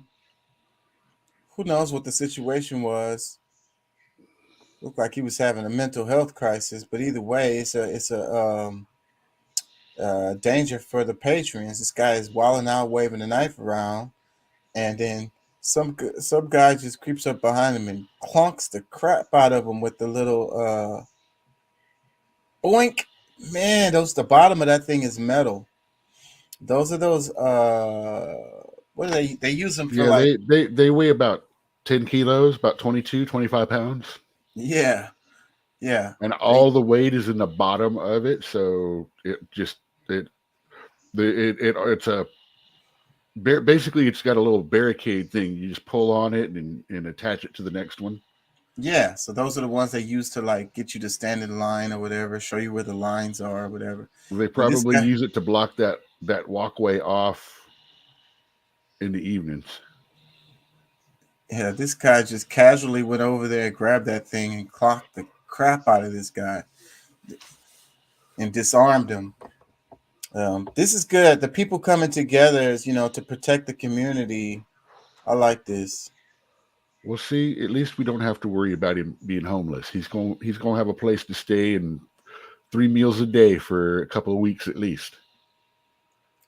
I'm sure longer than that. There's no telling what his charges are going to be. Well, actually, there is nothing on there that he can't get out on a P. Well, I don't know. That's South Carolina. I don't think they're playing that PR bond shit there. Because theoretically, it's a violent crime and should not be allowed a PR bond. And this kind of stuff tends to happen in Walmarts. I don't like Walmart. I don't go in there unless I absolutely have to. I despise the Walmart attracts horrible people. That's just how I feel. So I avoid it like as much as possible. I don't want to be around some craziness like this. Walmart is one of those where I've got a list. I know where they put the specials and stuff like that. I cruise through the specials. I grab my list. I cruise through the specials. I get the funk out. And 9 times out of 10, I don't use the checker. I use the self-checker, not because, not because it's, a statement. It's just because, you know what? I want to get out of there 3 times faster. And I'm faster than half of the people that they have checking. I mean, I can stand there, unload my stuff to the thing, let them check it, and it'll take them 7, 8 minutes. I could have it all checked out, bagged, and back in my thing and paid for in 5.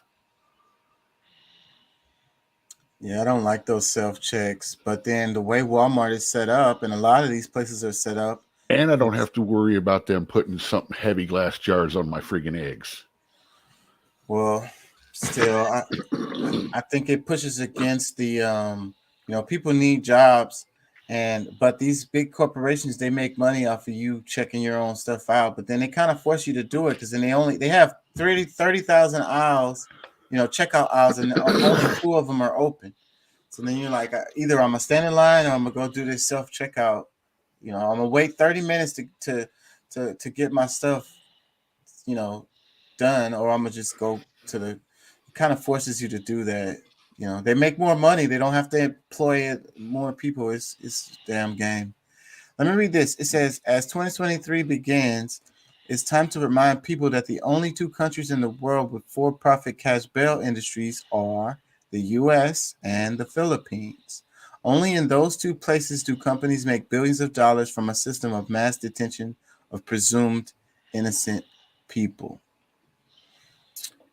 And did I cover this earlier today or was it yesterday? I think that was yesterday. We were talking about the jails and how people are dying in the jails. Did I cover that? I'm pretty sure I did.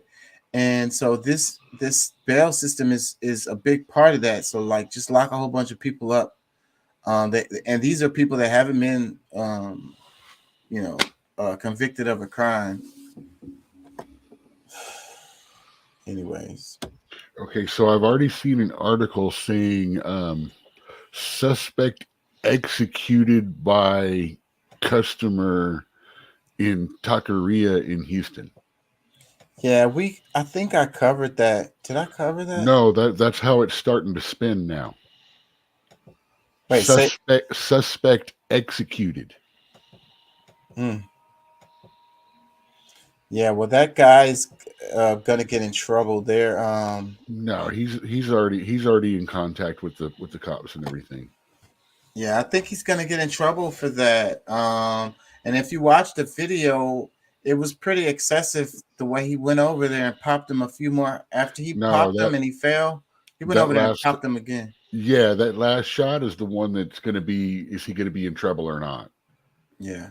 Theoretically, in the heat of the moment, you can't really. He's technically by law, by the letter of the law, he's not guilty. Did he really have to do that? No, he did not have to do that. Yeah, I think he went a little bit too far because, he'd already shot him 7 or 8 times. And the guy was walking away. He was leaving at that point. If the guy was still moving, yeah, you cap him.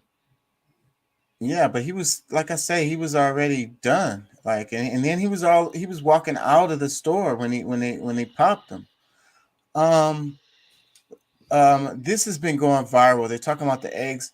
And one of the things I don't like about this is how we do with the internet, how we make fun of this kind of things.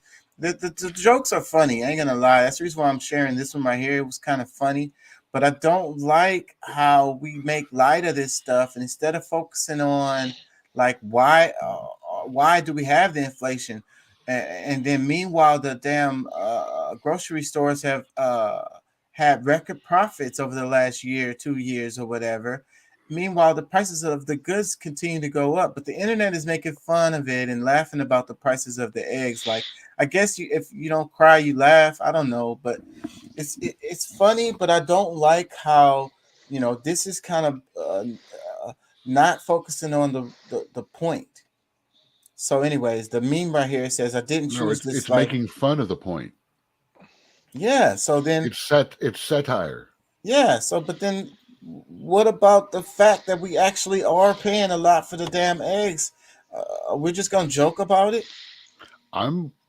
Would think that of all of this, you would be more disturbed about it being a drug reference. That's funny to me. That's actually funny to me. So this says, I didn't choose this life. This life chose me. So that's the drug reference where they bagging up little baggies of eggs. And it's got cash next to it. I find it funny. This says, dozen farm fresh eggs will trade for 2015 or newer Jeep. Don't try to lowball me. I know what I got. This one, it says, forget the flowers. Times have changed. So it has like a chicken in the wrapper, like a now. See, that's okay. Well, that's a rooster, so it's not going to be laying any eggs. But yeah, well, that's about like a guy. Yeah. This one, it says, I wouldn't tell anyone that I won the lottery, but there will be signs. And it's got cases of eggs. This one, free eggs with purchase. It says, buying eggs in 2023. It says, I don't have $30,000 laying around. It's like a little meme. Well, from, man, I'm telling you, scrambled eggs is going to be the new avocado toast. Say extra guac is a sign of wealth, man. Give me an extra egg, sunny side up. Yeah, life is good. Yeah, throw a couple extra eggs in there. Shit, I'm balling. We finna splurge today. Who would have thought it would have? Well, here she's just saying that. Who would have thought 2 years ago toilet paper would have been like, Yeah, that's what this one says. Look, it says eggs are officially on the list with real plates, silverware, and Charmin Ultra toilet paper, the things we only use when guests are here list. And then we had the gas prices right as Russia went into Ukraine. I swear, half the sex workers were out there making more money siphoning cars than siphoning men.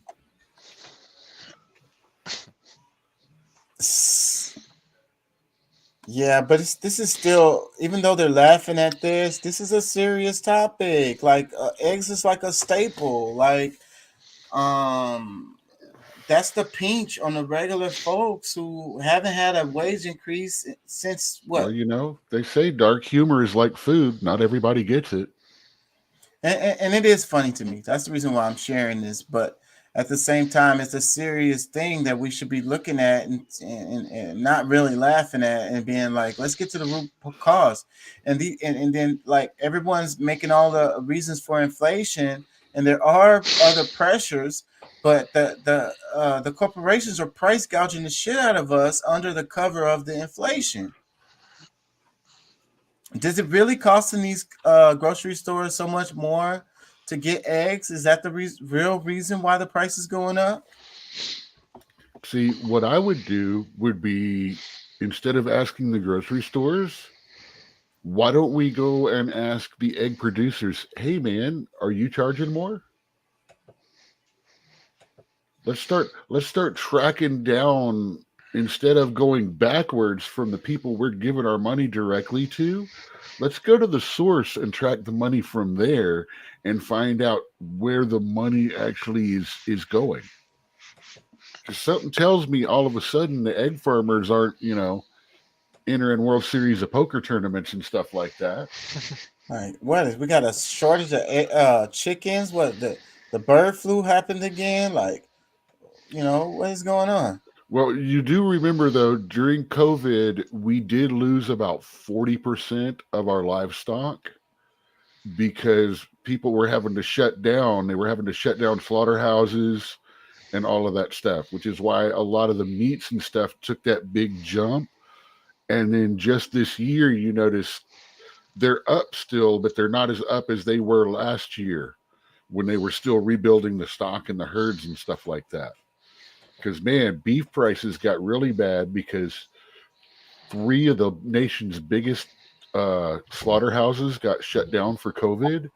Remember, Tyson had 2 or 3 of their chicken processing plants had to get scrubbed to the ground before they would let them open back up again. And this is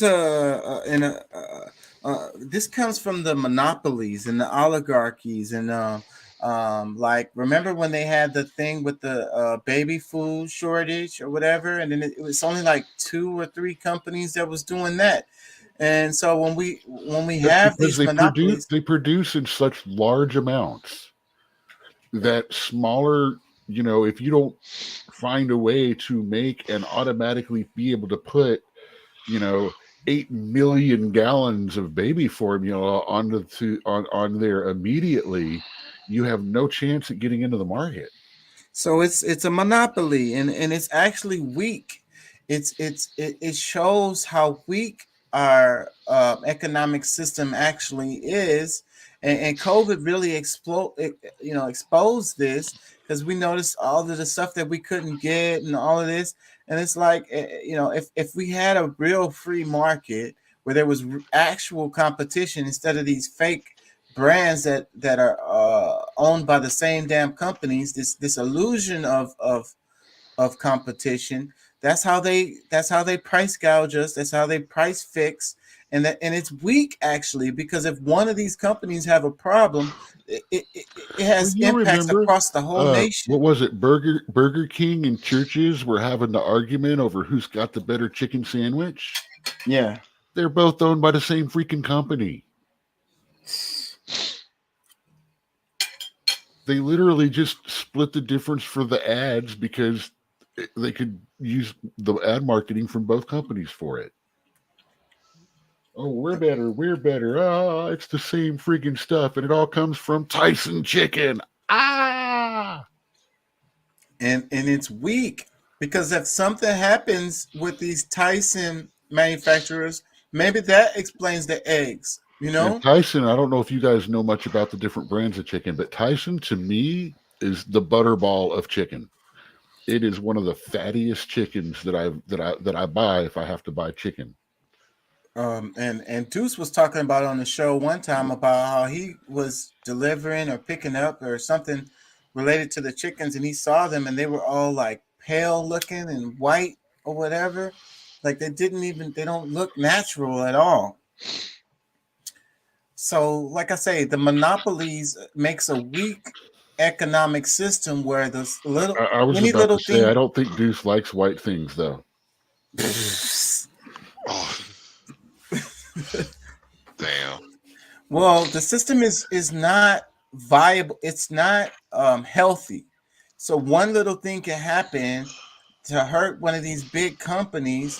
And then that's where we go with this idea where they're too big to fail, like with the banks and so forth and so on. We got to bail them out because they're too big to fail. And the impact it's going to have on the economy, is terrible if something like Chase went out of business, But like, why the hell did you let Chase buy 60% of the banks in the country in the first place? Exactly. Exactly. We're shooting ourselves in the foot, and there's no happy ending to this. We've created a system where we've given advantage to people for so long, and even if we were to take advantages away or even out the playing field, as it were, newer businesses don't really stand a chance unless they just get lucky or manage to literally come up with something that nobody has quite come up with in a way that no one's done it before.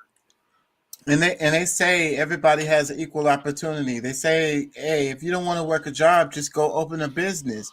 But you can't compete with these big wigs. You're going to lose every time. You don't really have that opportunity. Unless, like you said, you came up with some kind of completely innovative, completely new thing. No, it's like, oh, you know what? This is a nice place to open up a little burrito store, something like that. You get open, you're open for about a year or two. Next thing you know, bam, all of a sudden, guess who's coming across the street? Chipotle. Mm-hmm. Why? Because you're making some friggin' money there, and you proved it was a good location. So they're like, oh, here we go. We're going to take their money. And then you can't compete with them because Chipotle has the buying power to be able to. And I understand this very well. The first 2 years there, they're going to be buy one burrito, get one free, until and they can do I'm that. out of business. And they can do that because they have the they're buying power. Cut that offer, and then they're going to raise the price of their burritos $3. And they could do that because they have the buying power. They have the ability to buy all this stuff in huge bulk, so then they get a huge discount, so then they could sell it right next door to you at a cheaper price, and the regular person is going to look at the price of your stuff and look at the price of their stuff, and they're going to go right into their store.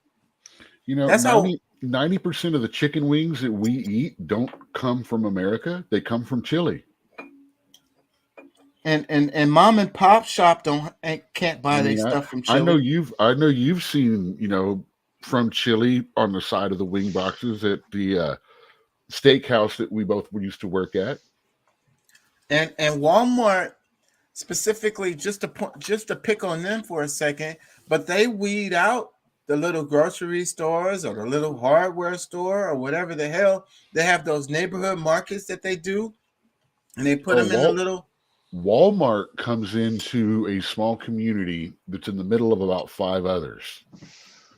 They make a big 15,000 square foot warehouse size store, and everything they have and everything they do slowly starts choking out all the businesses nearby and in the all nearby the small towns. businesses, and now all you got left is Walmart. Literally, here's Sally, who used to own the tailoring business. What is she doing now? She's now the cloth Checker girl. She's the in cloth Walmart. girl at Walmart, you know, the one that does their sewing area.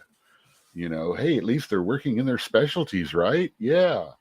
But then all of a sudden now they've got, okay, well, this 15,000 square foot floor does not generate enough money for us anymore. So you know what? We're just going to leave. And now they've desiccated 3-4 small little towns, destroyed every small business in the area, gotten most of the small restaurants hooked on getting products from them in bulk, and then bam, now we're gone. So now the towns have none of these businesses, none of these services, and all the places that used to do it are closed down. And all the people that used to do it don't have the money anymore to be able to buy back or reopen the shops that they used to have. And this has been going on for so long. And all of these, the little grocery stores, the little mom and pop whatevers, they're all gone. Walmart is squeezing them out, and people can't compete. That's why a lot of these communities will actually say no. We don't want a Walmart coming in. Yeah, and that's what needs to happen, because these mom and pop joints can't compete with Walmart's buying power, their capital. They're able to, you know, use the revenues and capitals that they've made across the whole nation to be able to buy things in bulk again at prices that the mom and pop places can't possibly do. So they can't sell. Walmart can sell the same item at a way cheaper price that the mom and pop literally can't do that. They would have to sell at a loss. And if they can't buy it in bulk at a price that can do that, they will buy a farm, they will buy a plant, and they will jar it, bag it themselves. Heck, a lot of the brands that they've got are just literally the same brand, just put in a Walmart box, or excuse me, a Sam's Club or Sam's Choice, depending upon Sam's Choice. That's it. Yeah. I want to play this clip. Were you here when we was talking about the airport? I mean the airplane shutdowns and all of that happened yesterday. Yeah, because we were talking about how it was like a possible cyber attack. The planes for 1 week, and then all of a sudden the planes on another day, and then the Amtrak train getting stuck for 30 hours too. I mean, so this is interesting. What's going on? I was saying, you know, is this a cyber attack or what? Well, let me play this, because this says, so they're planning a cyber attack for the next pandemic. This is what this clip says. Let's play this. This is the guy we were talking about, Klaus Schwab again, World Economic Forum. Let me play this. Pay insufficient attention to the frightening scenario of a comprehensive cyber attack, which would bring to a complete halt to the power supply, transportation, hospital services, our society as a whole. The COVID-19 crisis would be seen in this respect as a small disturbance in comparison to a major cyber attack. Pay insufficient attention to the frightening scenario of a comprehensive cyber attack, which would bring to a complete halt to the power supply, transportation, hospital services, our society as a whole. The COVID-19 crisis would be seen in this respect as a small disturbance in comparison to a major cyber attack. So are they priming us for their next like psyop? And was this soft the planes being downed yesterday? Was this a soft rollout of this? Okay, you have to understand, a full-out cyber attack, on a multi-pronged cyber attack, is going to have to go through different mediums in different ways. If you do your research a little bit, you'll find out that they have been probing our power grid for years. I mean, and they've managed to shut off stuff for a little every now and then. They're going after the water supplies too of major cities and stuff like that. They've tried hitting some of those, shutting down plants, things like that. They've tried cyber attacks on dams and nuclear facilities. And recently we had that situation with the water here in Houston where it was that I believe was a valve because our water system has needed updating since the 50s. I mean, because I remember they barely got some money to do some upgrades of it when I first got here in the 90s, early 90s, and I haven't heard much about it since. So it's been something like 30 years since they've done anything major to our water system. And I think if you did have like whatever terrorist attack or something, I think that the water systems would be an easier target than them talking about like a cyber attack. No, it's part of the multi-pronged thing. They've got to find ways in, and they've got to shut down multiple systems at once. Exactly. So, but then I think that would be complicated. But being able to do this cyber attack that shuts down the transportation and stuff, I think that would be super complex. Like, how many different, it's not as complicated as you might think. It's just the fact that most of the major cities are linked together, or not linked together as far as stuff like traffic and things go. Yeah, I don't think they would actually. You got to understand the flight grid. What if all of a sudden the national flight grid can't see planes at all? And that's what happened yesterday. That's what they said with the glitch. And that's the reason why they downed the planes, is because the air traffic control systems was down, and it was going to be not safe. The planes could crash or whatever. What happens if Salt Lake Dam all of a sudden gets thrown on full dump? But it's hard for me to believe that you could hack into this and down a system that's all the way across the whole United States. Like I can't see that happening unless we it's don't an have that inside job. many. But the power grid is one of them. The United States power grid is all attached except for Texas. We are on our own power grid, and that's why everyone they were freaking out about that freeze last year, is because they're like, see, this wouldn't happen if we were integrated to the national power grid and we're up to the standards of the national power grid. And I'm like, I'm glad we're not on the national power grid. Yeah, so when damn anarchists come to, man, do you know what's going to happen as soon as the power grid goes down? This country's going to turn into the freaking purge in like 3 days. Yeah, that's what I say all the time. If the lights go off, it gets ugly really, really, really quickly. So, but they're not talking about the power grid. They're talking about like the air traffic control stuff. It's like, well, power grid is the holy grail. Now, the holy grail is the nukes.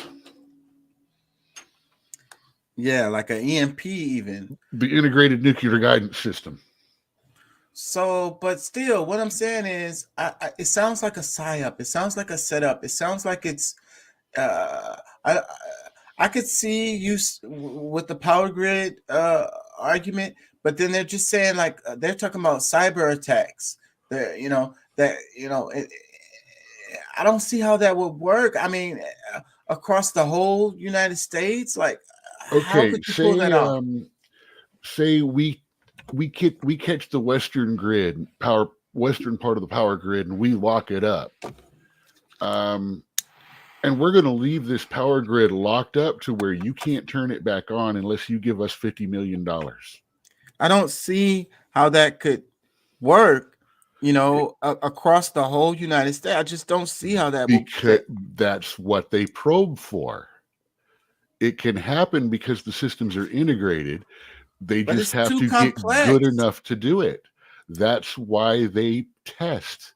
That's why they try. That's why this literal cyber warfare has been going on for the last 30 freaking years. The whole grid could Literally. be all connected, but then there's multiple sources of where like the power is coming from, the power stations. But if you get able to get in all the different set levels at once, you can control them all at once.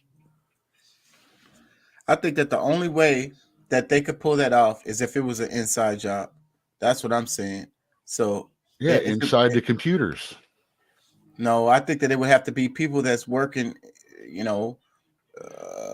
within these companies. They've tried stuff like that too all the time. It's called industrial espionage. There's people in jail for trying to get passage to the grid. I think they're setting us up for some major ass psyop, and then they're lying. Dude, and like I think that they're lying. This is not new news. This is really not.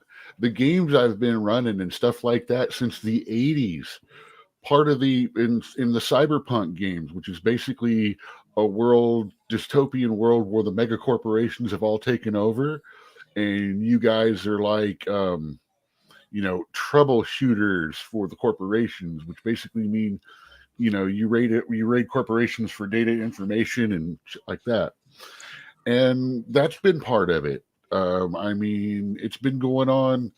I believe Walter John Williams wrote Hardwired, which is one of the main ones back in the 80s, early mid 80s. I'm trying to remember the name of the actual books where the cyberpunk and all this comes from. But it all predicted it 20 years before the internet came into being. Well, let me read this comment because this goes into what direction I'm trying to go in with this topic. It says, this comment, this is underneath the World Economic Forum Klaus Schwab clip that I just played. It's a tweet on a thread. This it says, "Can't hack my gas stove, bitch." And it's like, in the news right now, they're talking a lot about the gas stoves. They cause asthma or whatever. And, they're trying to outlaw or ban the gas stoves. But we're talking about the grid, right? And you're like, if the whole grid goes down, it's a problem. But, if a lot of like in these apartments that I live in, they're all electric stoves now. But the people who have gas stoves, if the grid goes down, they'll still be able to cook food. Right. So, but the people who have electric stoves, they're not going to be able to cook a damn thing. They're going to be starving. They're going to be the ones in the streets rioting. So maybe, like I say, there's something going on with this major conspiracy, major psyop, because if they do get rid of all the damn gas stoves and make it illegal, and then they, like I say, inside job, turn off the damn lights, and you can't even cook. You're starving. So, but then they don't want you to have gas stove because that's going to make you independent from the grid. with full government control over the grid, they can also, if they don't like what you're doing, shut off power to your individual place. Yeah, like or your neighborhood. Yeah, like the social credit scores that we talk about. Oh, y'all were doing some bad stuff. So we're gonna turn off your lights. Y'all not acting right or whatever. You remember at the first of this Russian invasion, everybody asked Tesla boy Elon Musk, "Hey, would you shut down all the Teslas in Russia for us?" And he went, "Fuck you, no." Yeah, and damn it, I lost what I was gonna say. The gas stoves. Okay, the thing about the gas stove is off the table, by the way. It's already been gone back on, but it was about not having new gas stoves put in. They weren't coming to take them away. They weren't going to outlaw them or anything like that. They were just going to stop you from allowing to put new gas stoves in, which look to California if you want to see what kind of stupid shit's going to come our way, because California, several cities in California have already done it. And it's pissing restaurant owners off. Yeah, because the gas is cheaper too, right? Not only is it cheaper, it is better for cooking food, especially in mass. And it tastes better. I think that it tastes better when you cook over flame. But the power that they have over you to just turn your shit off is what I'm talking about. So, like, you remember we were talking about the internet, the Wi-Fi's, and whenever stuff happens, the government just turns off the Wi-Fi, like in China when they were doing the protesting and people were doing videos on their phones or whatever and uploading the stuff to let people know what was actually going on the ground, instead of what the media narrative was giving the rest of the world.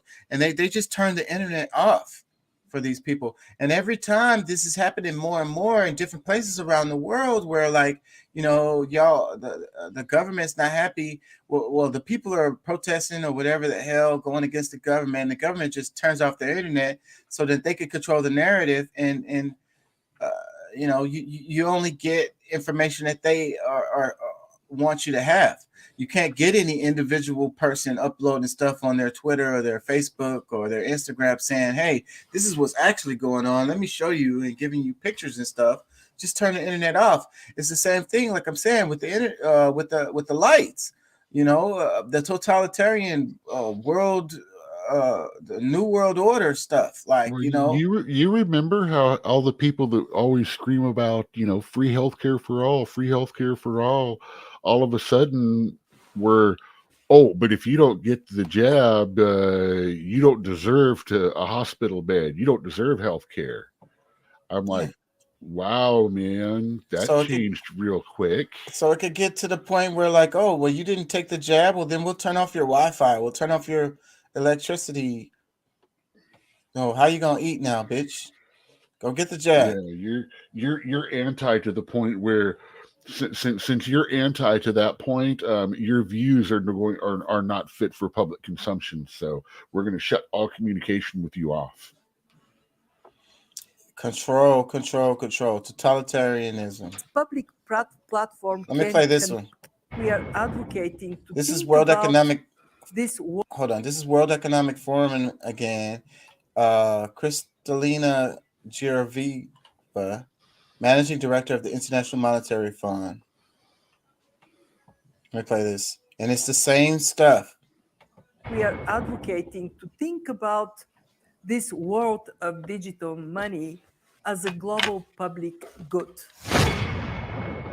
When protocols are agreed, this public platform can connect different CBDCs. I mean, COVID makes it accelerates the process of digitalization and automatization, and it makes surveillance go under your skin. Just imagine the situation when everybody goes around all the time with some biometric bracelet. It's going to be the fourth industrial revolution, an all-consuming industrial revolution right across the board. The speed of change 1,000 times faster than during the first industrial revolution, and affecting all services, all products, all countries, all industries, and all people. It's going to lead to job destruction, so we've got to think about the jobs of the future and how we create them. It's going to lead to massive technological change in the way we deliver services. It's going to force governments to change their minds about how they operate. And all this has been set out by Klaus Schwab in the speech he made in Abu Dhabi. And you see, the difference of this fourth industrial revolution is it doesn't change what you are doing. It changes you. If you take a genetic editing. Wow. Wow. That last clip, he said it changes you. Genetic editing. Oh my God, bro. This is scary stuff right here. Whew. You weren't reading the bits that they were playing over those guys saying who they were, though. That's what I was reading when they were coming through, when they were talking. Let's play this one more time because it's only a minute and a half. Let's play this one more time. This is freaking. We are advocating to think about this world of digital money as a global public good. When protocols are agreed, this public platform can connect different CBDCs. I mean, COVID. Yeah, here we go. Yuval Noah Harari is an Israel-born World Economic Forum member and the lead advisor for Klaus Schwab. Klaus Schwab is the author of COVID-19, The Great Reset and The Great Narrative. Schwab is founder of the World Economic Forum, which has a 666 logo. Yuval Noah Harari is an openly gay best-selling author who abstains from eating meat, who is celebrated by Barack Obama, Mark Zuckerberg, and Bill Gates. Yuval Noah Harari is praised by the New York Times, Stanford, TD, MIT, Silicon Valley, and Times Talks. Yuval is a Hebrew first name which means father of music, stream, brook, and tributary. In the Hebrew Bible, Yuval, also Jubal, was the son of Lamech and Ada, and a descendant of Cain, who is referenced in Genesis 4:20-21. To learn more about the mindset of Yuval Noah Harari, read 2 Thessalonians. Makes it accelerates. And remember World Economic Forum? We were talking about them the other day about how the young world leaders club included Putin and a bunch of others, including some of our own senators and stuff. Process of digitalization and automatization, and it makes surveillance go under your skin. Just imagine the situation when everybody goes around all the time with some biometric bracelet.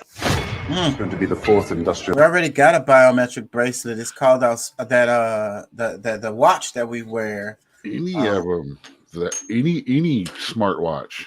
Yeah. The revolution. We've been wanting those since Dick Tracy had one, man. Somebody was making me laugh because they were talking about Spy Kids. Remember the Spy Kids movie?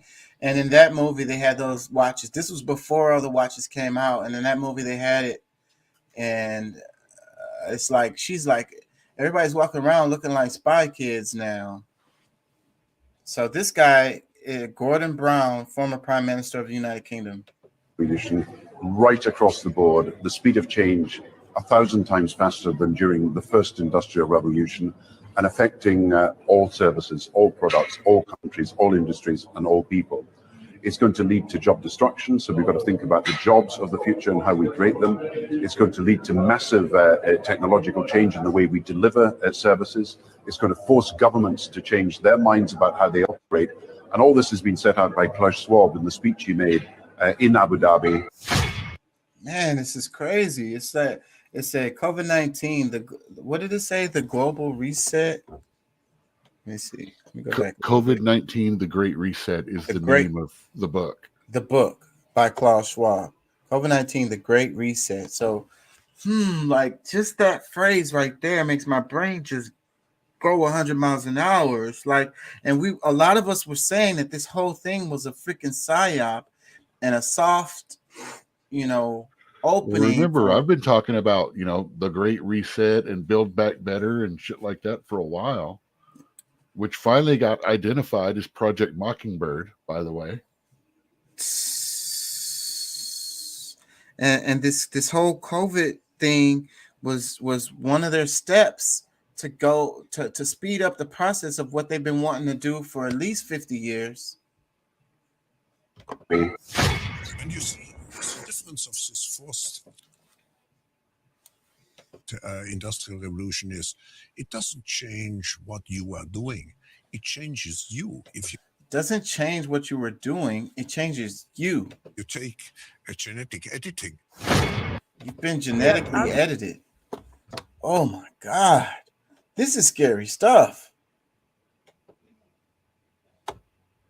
Because these are the world leaders.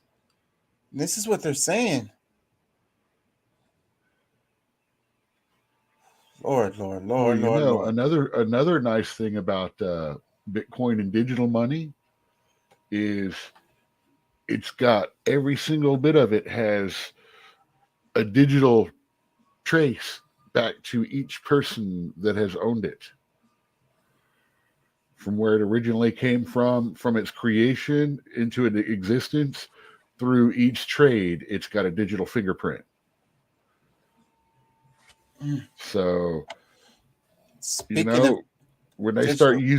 the criminals start using it to move large amounts of money around, it's just going to make it easier to trace them. And if they really want to get completely rid of cash, and like me and Pat was having an argument on this topic, and I'm like, I'm wary of this digital currency stuff. Like, look what happened with the. Look what happened after everybody went back to work and stopped playing around in the markets. They all crashed. Yeah. But I was given 5 Bitcoin as a tip back 10 years ago and ended up giving it to somebody when they were worth $20 each. And I don't even think he knew what he ended up doing with them. Because it was on a little floppy. It was on a little floppy thing. I think a lot of that stuff is a scam. It's like the what is the little digital art that during the pandemic? Those 5 Bitcoin would have been worth $300,000. Yeah, but it's like a pyramid scheme. It's only worth how much somebody's willing to pay for it. What is the digital art thing that they're doing? And it's usually NFTs. NFTs. Now, these are big things open for scamming right there. Yes, it's used for money laundering. Those are everything that they were afraid crypto was going to be. I think crypto is NFTs. I think it's the same. No. And speaking of, just a minute ago, you said digital fingerprints or whatever. And I'll be saying, like, if you want to know which direction we're all going in, go look at China. Face recognition payment in China. This is something that will scare a lot of Westerners, but this is a norm in China now.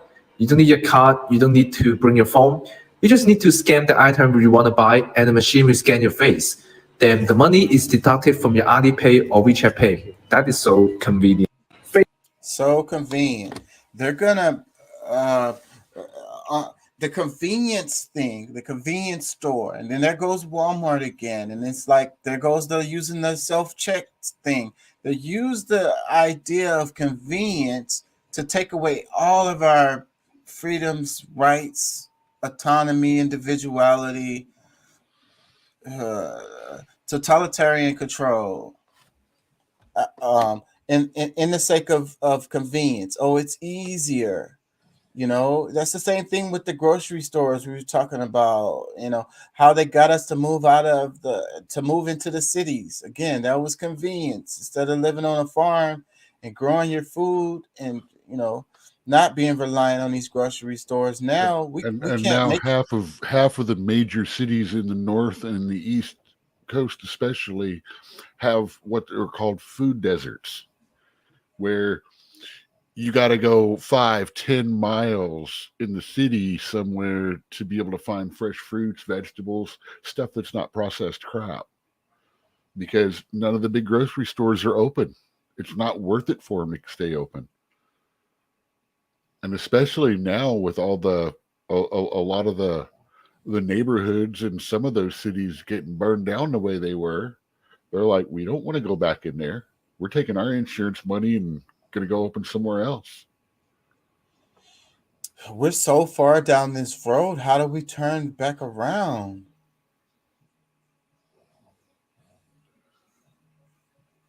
Everybody's addicted to the convenience. I always talk about Amazon as an example. Like, we want to have our package over fucking night real quickly, and we don't care about the results of how that happens and how it's deteriorating our society and how there's some kid in the mind. I use Amazon for convenience and the freedom of it. I mean, there's a lot of things that I don't want to run all over town trying to find. But that's what's the destroying markup the world. on them here. The markup on them here is incredibly stupid. And that's what's destroying the world. That's what's causing this And totalitarian. the truth is, my monthly subscription to Amazon, I save that in the shipping costs every month. And all of that is how they get us.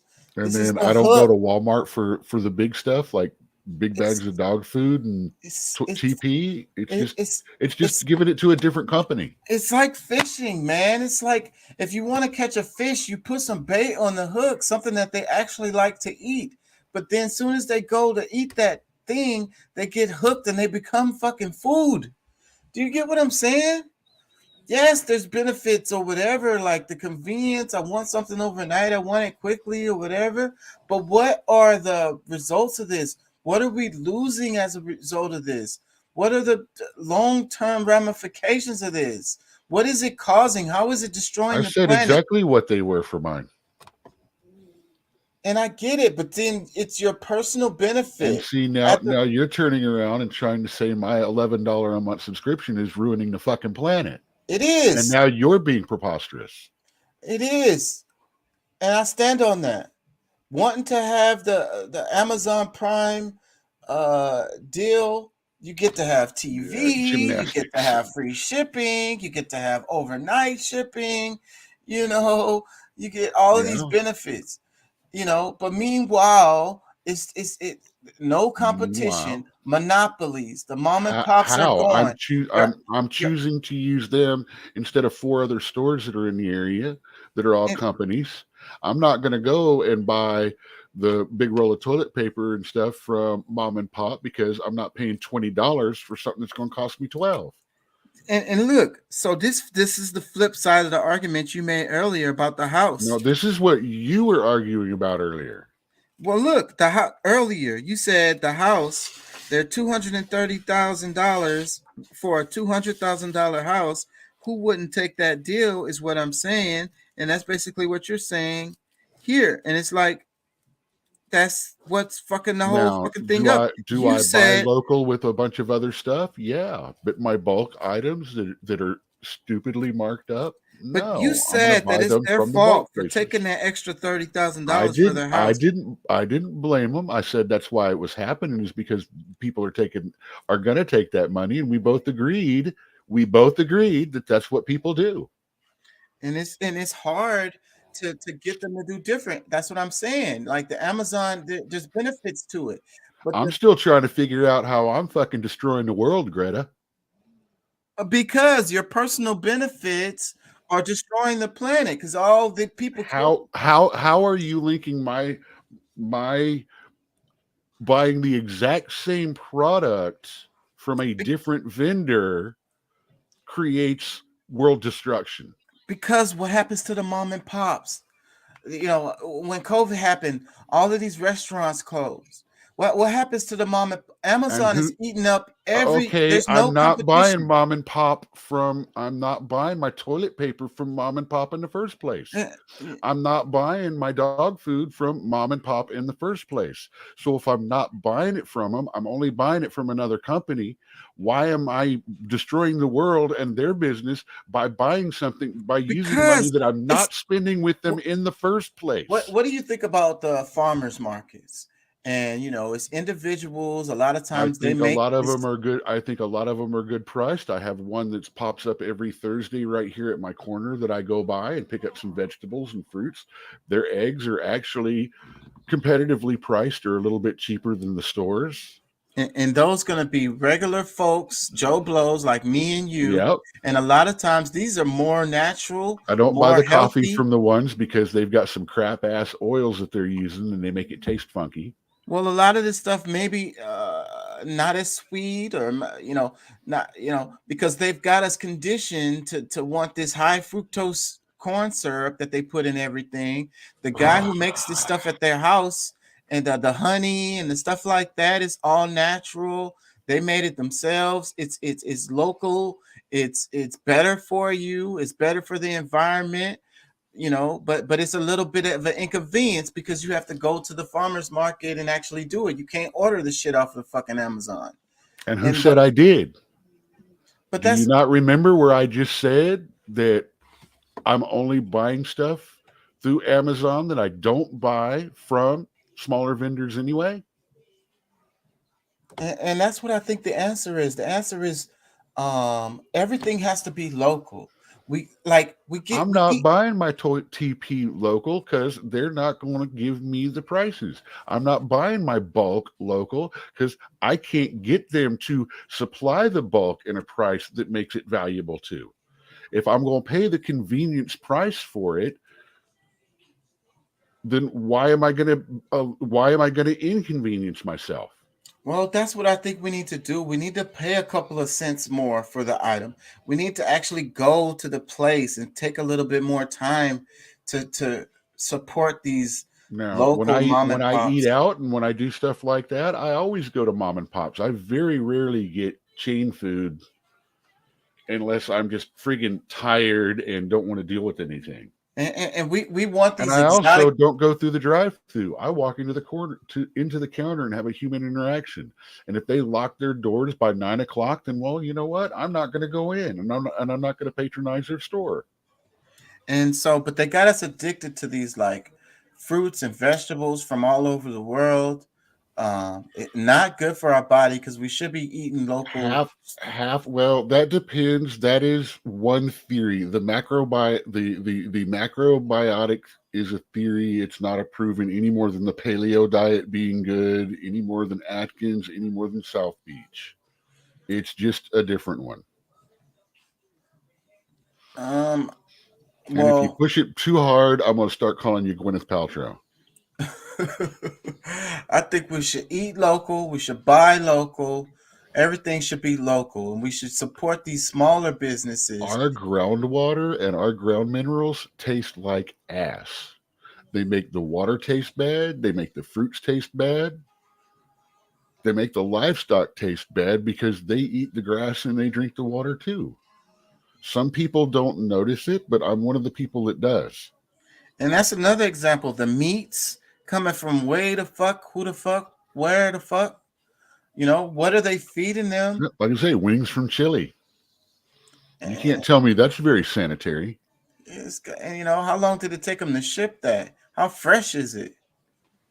Oh, they just freeze the crap out of them and keep them frozen until they get here.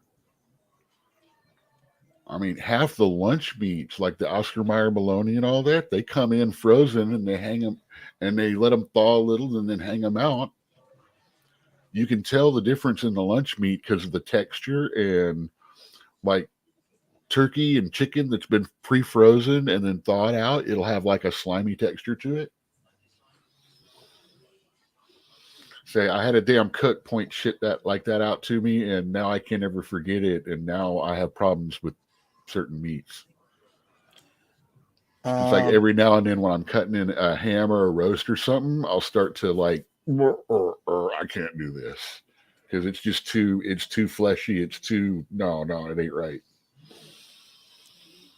Yeah, I wanted to do a couple more, but I'm gonna have to wrap it. I'm gonna do this last one because it's related to this same topic. But this one, it says 5,000 troops to protect the World Economic Forum in Davos. It says Switzerland to deploy 5,000 army troops to protect the World Economic Forum.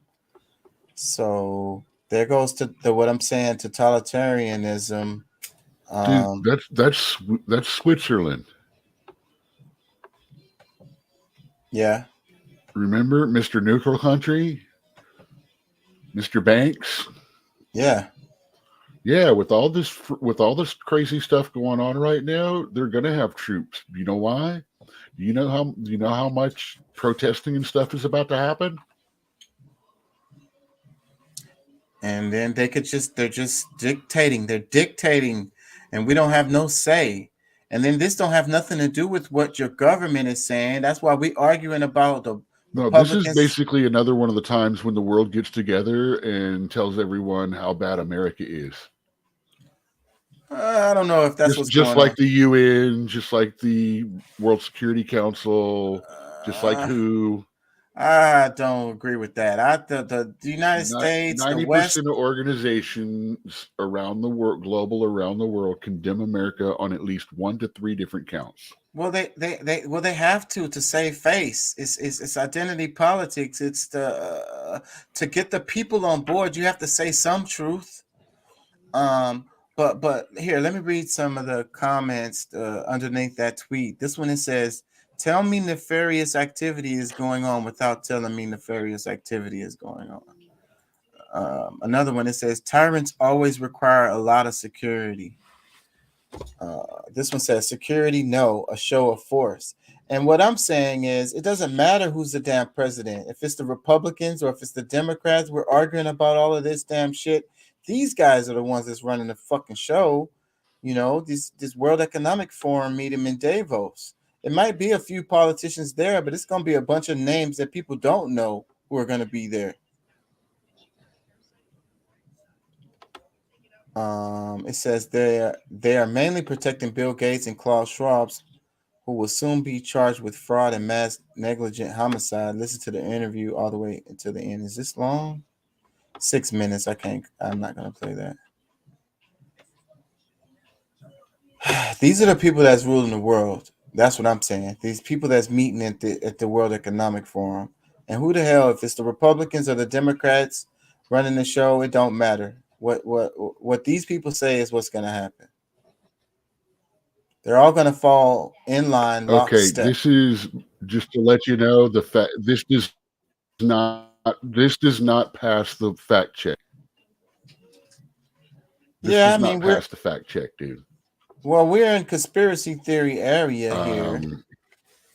Look, I there ain't gonna are lie. a lot of misleading claims about this. This is a lot. Okay. Basically, the Swedish government set a ceiling 500. So they're not sending 500. There will be a maximum of 5,000 rather if they go. They may be assigned, but they're not necessarily deployed. That's kind of like we've got 3 National Guard units assigned to New Orleans for Mardi Gras, but they're never there because they don't need to be called in. They're assigned, but they're not deployed. I can't argue with that. They've approved the deployment of a maximum of 5,000.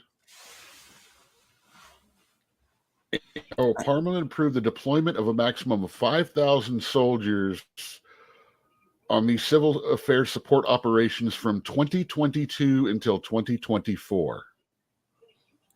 Yeah, so that's a period of 2 years with a maximum of, with this being a 16-day forum. Yeah, well, I think that's semantics. Yeah, I mean, the 20th of the okay. The meeting is from the 16th to the 20th of January, and the Army mission is from the 2nd to the 26th of January. I think that's semantics. you got from the World about Economic. 50. No, it's semantic what they're doing on your clickbait. Well, I just read the fact check of your clickbait. Okay, that's fair. But the point is, you got the IMF, the World Bank, The Impossible Mission Force.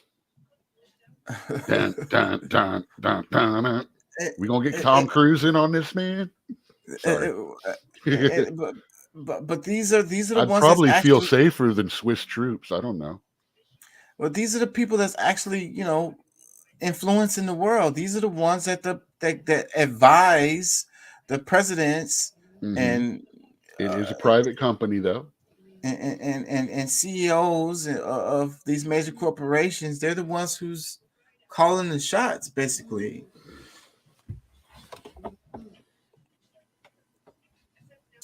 Yeah, I'm freaking tired. Well, something weird just happened.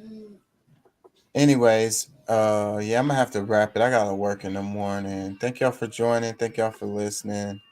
I'm gonna be back tomorrow for sure because I just worked lunch, so I'll probably take a nap and try to come on early tomorrow, and we can wrap up this week. I think we had a couple of pretty good shows. I got plenty of clips to edit.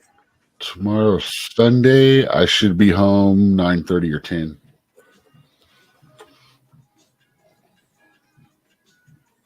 Tomorrow's Saturday, bro. Well, we're into Tomorrow's Saturday. Well, it's Saturday now. But it'll be set. We are speaking of Saturday. Yeah. Yeah. No, Saturday I close at 9, so it's going to be 10:30 or 11. Well, I'll be here. Sometimes you're off already by the time I get off work. Yeah. I try to come on for the people because I tell them at around 11 o'clock is what. But on Friday and Saturday, it's tough for me to get on at 11 o'clock because I get out of work later too on those days. Yeah, well, I only have one day off a week, so. Yeah, I only got one day off this week too. And my one day off is always Monday. Yeah, I work a double on Monday every week. Well, school starts for me next week, so I don't know. My schedule's gonna be a little bit different, but anyways, peace and love. Thank y'all for joining. Thank y'all for listening. We'll be back later. Peace. Out.